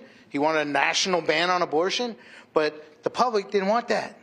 And so now it's... He actually still wants it. But he stopped talking about it. But now, even in his debate, right? You know, he's like, but I got to get elected. Guess what? That's the power of the people. And that's not just Trump, and it's not just Republican or Democrat. It doesn't matter. When the people stand up, when they rise up together, whether it was gay marriage during Barack Obama, his position changed. The position changed because the people's position changed. I don't think he woke up one day and went, you know, Michelle, I think I'm okay with the gays getting married. I don't think that happened. I think what happened... Well, actually, he was for gay marriage, but he came out against it because the people were not going to vote for him. So then he against it. Then he came out for it. So he actually evolved. That's right. But you're making my point, right? Is that, look, whatever the issue is, his White House wasn't happy when I said that on CNN. But I'm like, y'all get the hell over it. It's true. But it is true, and it's true over and over and over again. And the problem I think that we're having to some degree is our attention. You know, we live in the United States of amnesia, and our attention span can be pretty short these days. And we get on something that we could probably have an impact on, and then within a week we've changed it, and we're talking about something now. That has a lot to do with what you see on the news outlets and the change in the news cycles and 24-hour news cycles, and I could talk about a lot of different things all day. But listen, when we stick together, when we band together as a community, as a society, whatever it is, when we come together and we say, this is the change that's going to happen or else you're not going to be around, politicians do what we need them to do. And I talked about earlier with the approval of unions. They didn't just all of a sudden start signing on to letters. They're doing it because the public sees us in a favorable way. That's another example. But also, again, and it's real basic, what happened was there was one person at a place who said, this shit ain't right. And then they start talking to somebody else. That's right. Like, you're right. This shit ain't right. And so 2 people then talked to 2 other people, and the 4 talked to others, and now it's 8, now it's 16, now it's 32, now it's 64, and now you go from a singular idea to a movement. So what I keep saying to people is, as long as you as an individual are frustrated and you don't make an effort to talk to somebody else, and then y'all go, man, what can we do together? Then you're just going to be walking around being frustrated. And I think what's happening, and we're actually seeing it in the data, people are realizing, wait a minute, if somebody else is negotiating for all of us, that changes than me trying to just get what I can by myself, because it's harder to get something by yourself. Yeah. Well, you just described the Delta organizing campaign. Right. Yeah. Now we're talking on a grand scale, a national scale, but what you described is exactly what we need to be doing and what's happening at Delta Airlines. It started small, it's growing, and it will see the finish line, and it'll see it very soon because the people stood up and said, we want this and we're going to make it happen. That's right. That's right. Yeah. And they're holding their elected officials accountable. So the power dynamic that your union is using is holding those elected officials accountable and then asking for their support because you know what you did for them. And so the same thing goes for these Delta workers. Thank you for your service. First of all, thank you. You all don't get thanked enough. Thank you for making sure our bags get here, right? But see, listen, I've always said, I appreciate when somebody said, Roland, you did a great job. I can't deposit that. That's right. Well, it's right. Put it on the check, right? That's what you want. I do. I tell people. I can tell myself, Roland, you were great.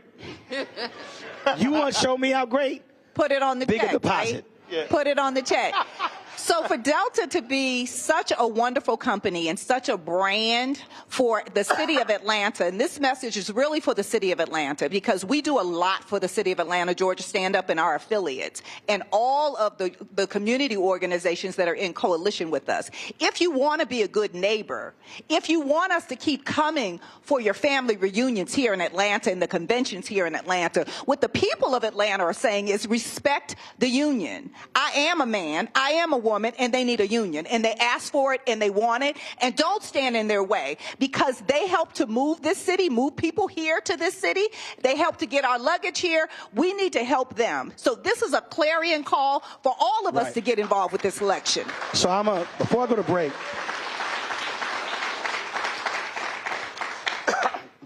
break, I'm going to say this here because you somewhat alluded to it earlier, Richie, and actually all three of you.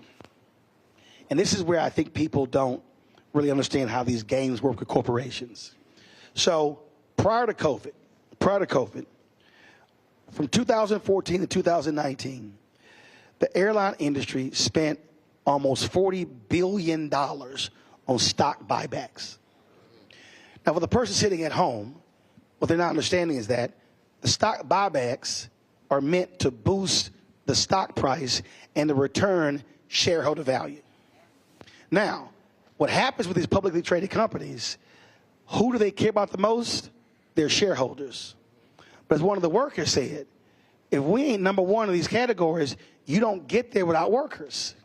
But what has happened is you have so many of these companies, not just airlines, so many of these companies are so focused on their stock price, on their shareholders, on their investors, without realizing you don't have high performance without the production of your workers. The two go together. I can sit here and say, oh my God, we had a great broadcast, but I kind of need the lights, the cameras, the switching, the audio. If you want to see a bad show, you can look great, but if your audio's jacked up, it all sucks. If your lighting is jacked up, it doesn't matter how great the content was. And so what we're seeing these companies, I mean, when the United CEO was being grilled by Congress, they said, why have you spent money on stock buybacks but not into safety? And that's part of the thing. So I think also what we're seeing is workers in different areas are ticked off at these companies that are taking their free cash flow, giving it back to stockholders, and saying, oh, we don't have anything for the workers. When the Trump's tax cut, and the thing is, they were public. He was running around and said, oh, they're going to put the money back into the companies for the workers. The CEOs were like, no, we're not. They were literally like, no, we're not. We're doing stock buybacks. And that's exactly what happened. And so what we're now seeing, I think, we're seeing a worker revolt saying, you keep giving stock buybacks and screwing the workers. That's why they're responding, I think, the way they're responding. Go ahead. Can I just say one thing? The other piece is that workers are being informed of how much these CEOs are making. And they're making, was it 39 million? Yeah. This is the largest gap in American history between what a CEO makes and the workers make. Right. We've never had a gap. I think it's upwards of 45 to 50 to 1. Yes. Yes. That's how wide this gap is. And folks are realizing that and saying, well, my CEO makes all this money and I'm making $5.95 an hour, you know, or $8.50 an hour. And it's that big, like I said, number one to do business, but number 47, 48 for workers. My bad. In 2022, the CEO to worker compensation ratio was 344.3. So the CEO made 344 times more than the average worker. When I said it was 50, that was a number in the early 70s. That's how it was then. Now it's 344 to 1. And that's a reality. That's not just pulled out of the air. That's not right. It's not right. It's not right. That ain't right. It ain't right. Well, it was funny. It ain't right. It was funny. I know one CEO in the media business who they own multiple different companies, but they told one of their divisions there will be no bonuses for the workers, but the CEO got a bonus for their performance. And it was like, well, how in the hell you get a bonus for our work, but we didn't get a bonus for our work? Right. That's what we're seeing a lot. All right, that part. Got to go to a break. We come back. We're going to take some questions from folks here. Folks, you're watching Roland Martin Unfiltered on the Black Star Network.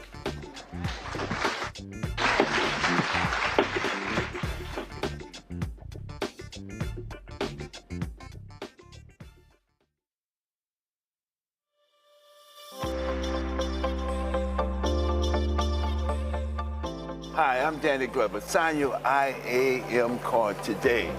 Why? Because unionization means representation.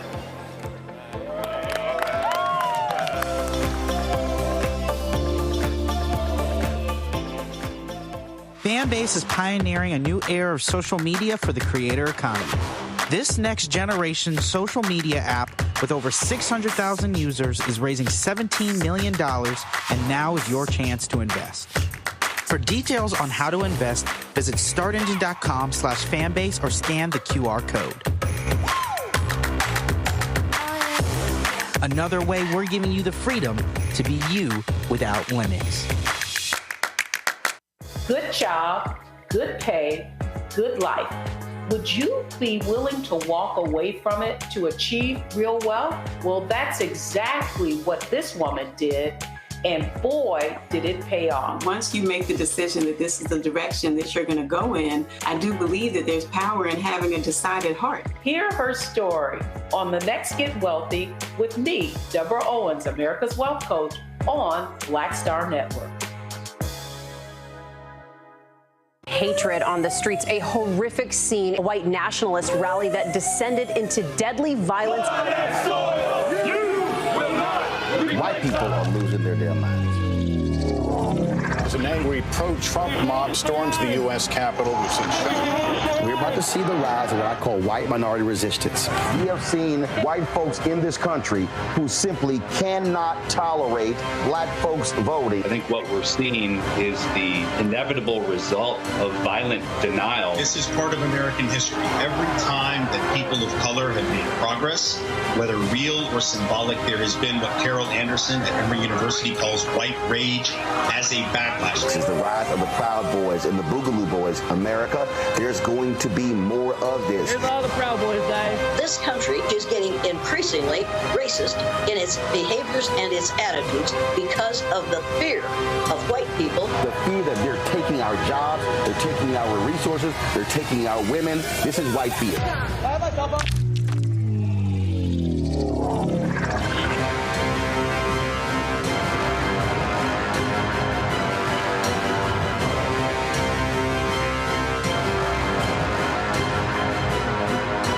Coming up on the next Black Table, a conversation with Professor Howard W. French on his new book, Born in Blackness, covering 600 years of global African history and helping us understand how the world we know today is a gift from Black people. There could have been no West without Africa and Africa. That's on the next Black Table with me, Greg Carr, only on the Black Star Network. On a next, A Balanced Life with me, Dr. Jackie. How are you being of service to others? Doing for someone beside yourself is such a big part of living a balanced life. We'll talk about what that means, the generation that missed that message, and the price that we're all paying as a result. Well, now all I see is mama getting up in the morning, going to work, maybe dropping me off at school, then coming back home at night. And then I really didn't have any type of time with the person that really was there to nurture me and prepare me and to show me what a life looked like and what service looked like. That's all on a next, A Balanced Life with me, Dr. Jackie, here at Black Star Network.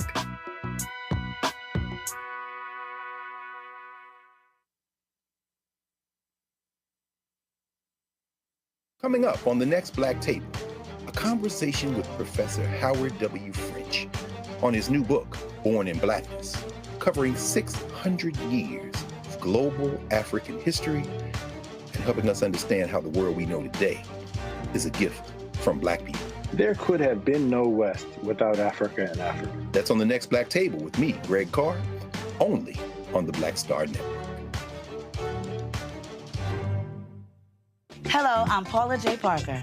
Truly proud on the Proud Family, Louder and Prouder on Disney+. And you're watching Roland Martin, Unfiltered.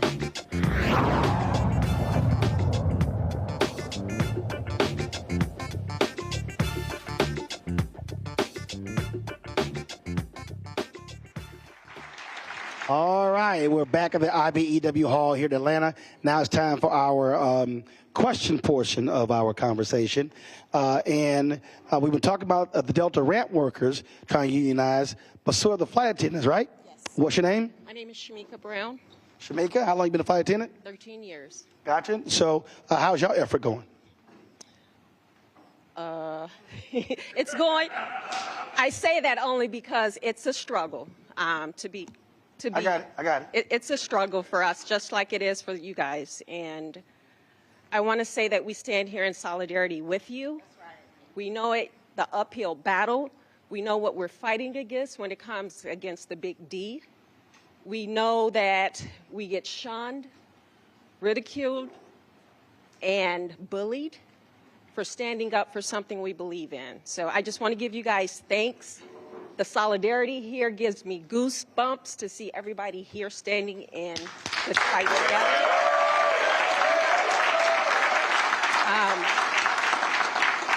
Before I ask my question to Mr. Martin really quick, I want to say that we have to stand for something. I was brought up from the Midwest, raised by my grandmother. And I was always told, you stand for something or you fall for anything.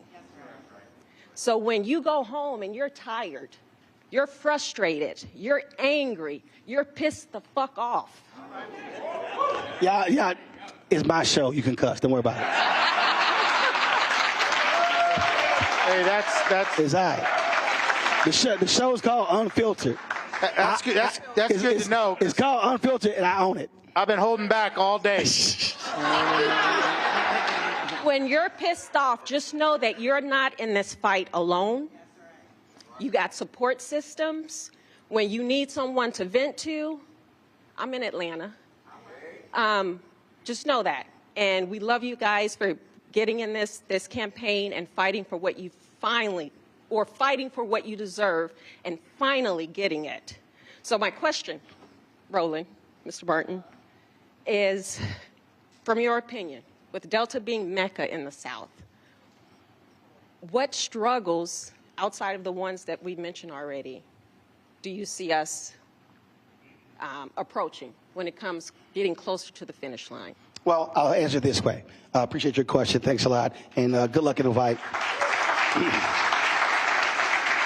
It's sort of what you alluded to earlier when you talk about when major companies provide community support. And so what I try to explain to people is follow the money. So even in my business, you'll have companies that will buy tables at events, but they won't advertise with black-owned media. Well, what they'll do is they'll say, oh, we support the NAACP, we support the Urban League, we support the UNCF. But then I try to explain to people, I want you to calculate how much they are giving and then how much we're giving up. That's right. And a lot of people don't understand that. So I'll give you an example. We've been highly critical of PepsiCo. PepsiCo, significant market share, African-American. Their numbers that they spend with black organizations and black-owned media is abysmal. So PepsiCo had an initiative where they, with the Urban League, where they, 5 years, $10 million to help black restaurants. Support it, that's great. Then they had an initiative where they wanted to drive $100 million in receipts to black-owned restaurants over 5 years. Great idea, they can't track it. PepsiCo spends $3 billion a year on marketing. If PepsiCo spent 5% of their marketing budget with black-owned media, that's $150 million a year. That's $750 million over 5 years. So when I'm explaining that, I say to Black America, which one has a greater impact? 5 year, 10 million, 100 million over 5, 750 million over 5. So we have to learn to stop getting excited when companies sponsor events and say, oh, you gave 25 grand to this, but you generated 10, 20 billion in profits. You gave this percentage to these events in the city, but this is what your stock buyback was. So part of the problem for us, and I'll say this specifically for African Americans, we get excited with big check presentations that are small amounts. So to answer your question, we have to literally educate people. Don't get excited when you see platinum sponsor without asking, okay, but how much are you taking care of workers? And I think that's the part of the problem. I see this all the time.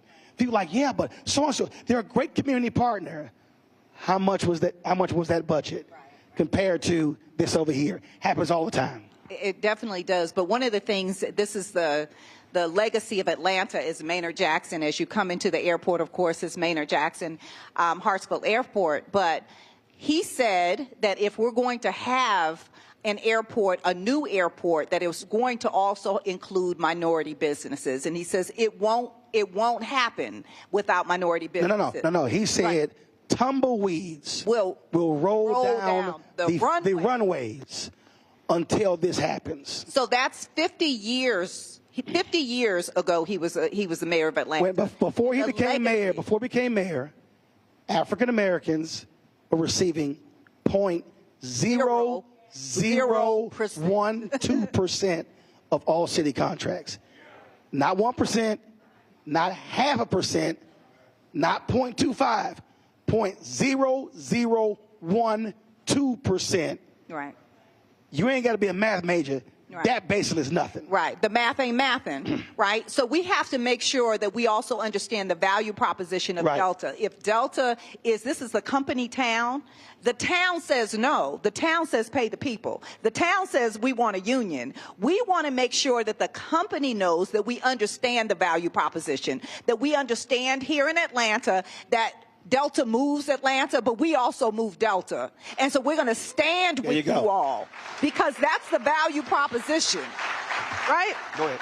I just want to say to the sister and brother from AFA over there, I know the struggle you're going through, and I know how difficult this is. I tried to organize the flight attendants in 2014, and we actually filed for an election, and it is a difficult struggle. But I want you to know that we committed to this together, and we will be there to the end. Whether we win, lose, or draw, we will be standing side by side with AFA because they've stood side by side with us. So thank you. All right. I just want to. Go ahead. I wanted to add one more thing. Be prepared for anything that Delta does, because when we're not prepared is when we are caught off guard. Always be Girl Scout. Always be prepared, and they're going to spend billions of dollars to discourage you. Instead of giving you that money in your pocket, they're going to spend it on some high-powered attorneys, high-powered union-busting firms, and the best way to combat that is to be ready and know that what they're saying is not the truth. And sister, thank you for saying that, because after this show, and I guarantee you Delta's watching it, I guarantee you they're watching it. After this show, when they hear how close we are and how close to the finish line, they are going to ramp it up like we have not ever seen. So she is 100% right. Get ready for the fight. So, but they have to stand strong. They ain't never spent no advertising money with me. So I'm like, okay. What's your name? What's your question? Tim Henderson, Delta Airlines, 25 and a half years. My question is, for everything that's been said, the question becomes, does people understand why Delta workers think the way they think? Because if you don't know our history, then you can't understand why they think the way they think. We never had a union because we had everything the unions had. We had pensions, we had sick days, we had everything. But all of that through bankruptcy was taken away. We didn't even pay money out of our paycheck for our benefits. Now we're paying for benefits that are garbage. I put it to a director. Would you go to the Sundown restaurant, spend $250 for a glass of dirty water and food that was uncooked? Then why would I pay that for health insurance where we're going to the doctor and paying $100 out of our pocket and still being told you got a bill in the mail.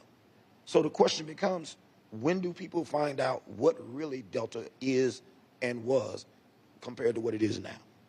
Who wants to take that? Have you signed a union card? Yes, ma'am. You have signed a union card. All right. We just want to make sure. Now, you know, he wouldn't have got his ass up and asked this question. I want to know. Without signing that card. Because somebody would have jumped up like, you ain't signed that card, but you answered the question. I appreciate it. Has everyone in here signed a card that can? Who wants to answer? Okay. Go ahead. Yeah, I mean, look, we continue to put that information out. We just got to find ways to make people read it, right? And communications is tough because we're exercising everything we can, including being here today. Whether it's, news lines or Twitter or Instagram or Facebook or you name it, we're doing at-home mailings. And I do this with all my members, by the way. And I go to break rooms where I represent people and I say, by the way, who's seeing this stuff? And it's like crickets. It's like, but we're going to keep banging away. We're going to keep trying to get that message out. And we need you.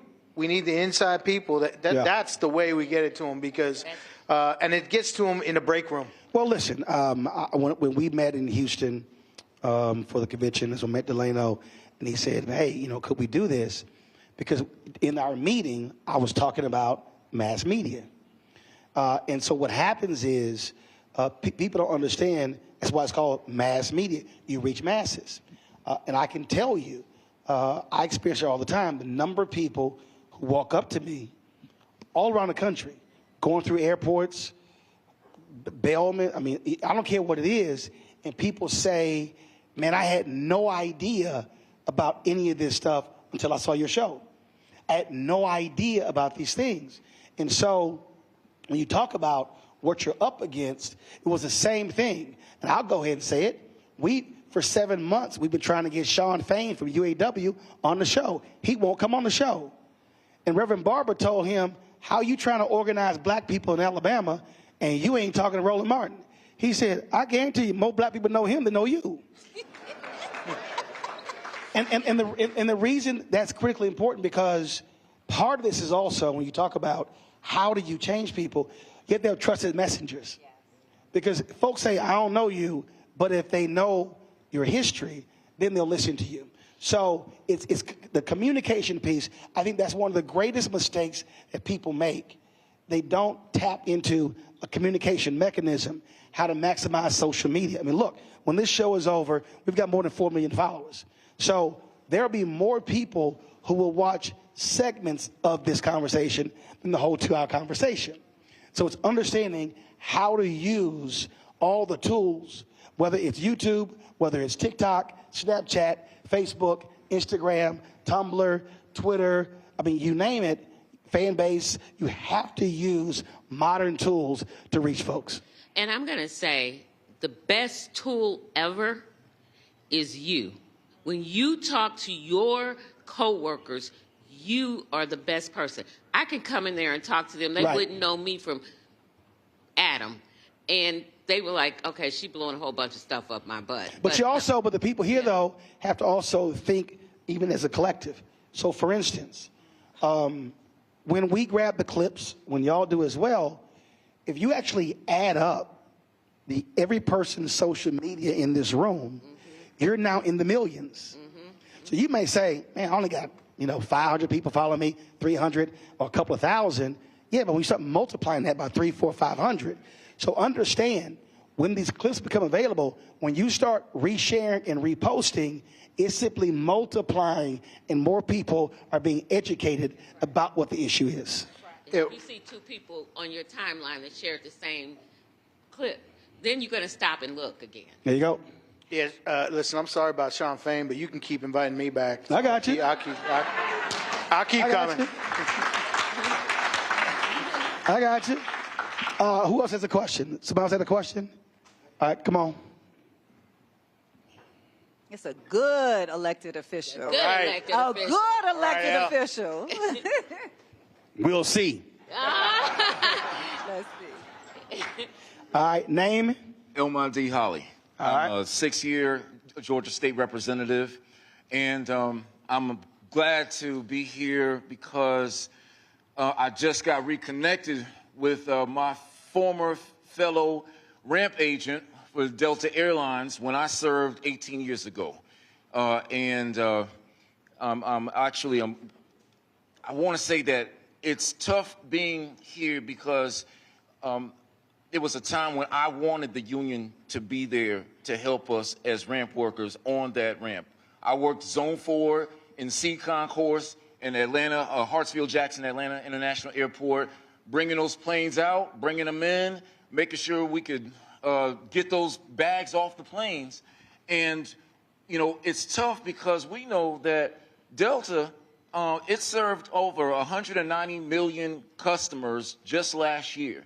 The CEO, Ed Bastian, he gets over $34 million annual salary. And if you have that type of stake in this company, then it needs to make sure that it's prioritizing the concerns of its ramp agents who are making sure that the planes get out.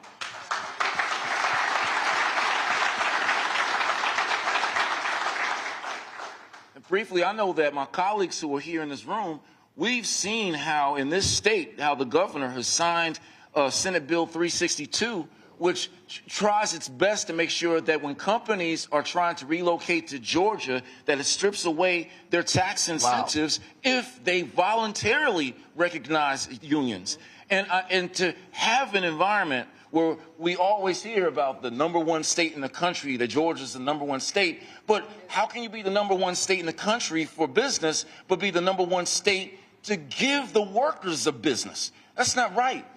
The question I have, because I know we have Deborah Scott here, we have Yvonne Brooks, who have been so revolutionary, not with just workers, but I want to know, what advice do you have for the families who are at home, who have to wait there for their loved ones to come off of work, even knowing that in their workplace they see a hostile work environment where there's flyers? I remember the flyers myself where, you know, they'll tell you don't spend any money on union dues because you can get a two-piece a wing and chicken, or you can get Air Jordans, or at the very best, get a timeshare. And when you devalue a worker, you know, they can come home and actually decide not to fight anymore. So speaking as women and as mothers, what advice do you have for those who are at home to help them, encourage them to stay in the fight? All right, final comment. Appreciate it. Thanks a lot. Well, first of all, El, thank you for standing up, because you're one of the few elected officials that stand on these picket lines with us. So thank you for standing up. But we have to remember that it's not just organizing and mobilizing. We have to strategize. So during this period, we have 4 or 5 months to change the dynamic in this country, right? That means we have to get every single family member that is sitting at home registered to vote, and the grandkids and baby and them, all of us, we have to get registered to vote and make sure you're on the rolls, because, you know, doing a lot of funny business about the vote here. Yeah. And as your family is documenting what's happening, we want to make sure that you're actually documenting those stories.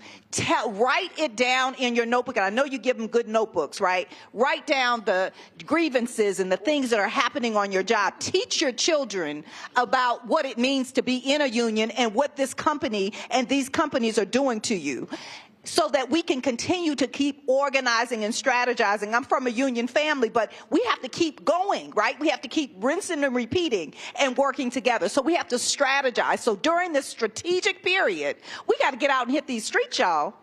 So we got to ask for those cards to be signed and ask to make sure people are registered to vote and come out and vote. Yep. And I just want to add that my kids learned about unions through osmosis. Take your family with you. When I have members and they say, I've got little kids, bring them with you, because that's how I learned. I never knew that my mother was part of the union struggle that sat in at Woolworths in St. Louis until she got older and told me those stories, because I was too young. I was number 9 of 10. So, but teach those kids by example. If they go on those picket lines, they'll learn it. If they go with you when you go to union meetings, they'll learn it. They'll start running union meetings. My children have learned to run it, you know. And so that they are part of the experience. Richie, final comment. Yeah, and to that question, I would say if you're at home right now and you're watching this, and your loved one works for Delta Airlines, tell them what you saw today, tell them what you heard today, and tell them to sign a card.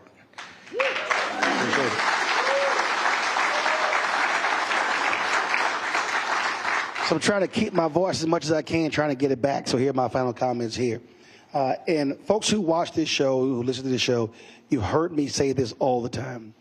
That is, we can whine, we can complain, we can say what we want, but the reality is, unless we actually put in the work, nothing ever changes. What we are seeing right now in this country is a vast disparity between those with wealth and those who don't. When you have 3 billionaires who own more money than the bottom 50%, that's a problem in this country. When you see reports showing that the wealth of an average black family in 20 years will be 0, that is a problem. When you're seeing right now where the Biden-Harris administration is tackling the issue of medical debt, when you look at the impact of that, when you have people, I got before we came here, there was a Republican attorney general who celebrated a federal judge stopping President Biden's student loan debt relief plan. What we have to recognize is there are forces in this country right now who do not want to see regular and ordinary people get a break. What they want is they want folk doing all the work and not getting paid, not having health care, not having benefits. Now look, here's the reality. You can have a small business and you may not be able to provide those benefits because your profit margin is almost non-existent. But when you have companies in this country that are generating 5, 10, 20, 30, 50, 100, billions of dollars of profit, and they're paying CEOs $20, $30, $40, $50, $100 million, stock options, providing them free Gulfstream rides, paying for their no-interest home loans, buying off their homes, then you tell me what system is fair. But the only way these things change is when regular, ordinary people do extraordinary things. That's right. You cannot...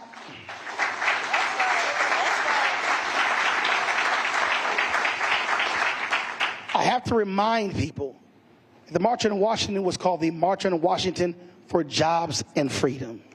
That was an economic conversation. And what you're seeing right now in America, you are seeing people, the reason all these billionaires are lining up behind Donald Trump, because the tax breaks expire in January. They want to make those $2 trillion in tax breaks permanent. When you had folks fighting for PPP loans, you literally had them pass laws that gave breaks to folks for their private jets and yachts. So what we have to understand is that regular, ordinary people can literally change America, can change states, can change cities, can change neighborhoods, can change countries, but no change has ever taken place if you sit at home and you do nothing. But when you join with one other person, and another person, another person, and when you organize and when you mobilize, I can guarantee you, you will see a change. Shout out to IAM. Thank you to our panelists, all of you involved, to IBEW. We appreciate using this facility. Thank you for the conversation. We'll be restreaming this multiple times. Share this information on social media because we can have an impact. Thanks for all of y'all for supporting Roland Martin Unfiltered on the Black Star Network. I'll see you tomorrow in D.C.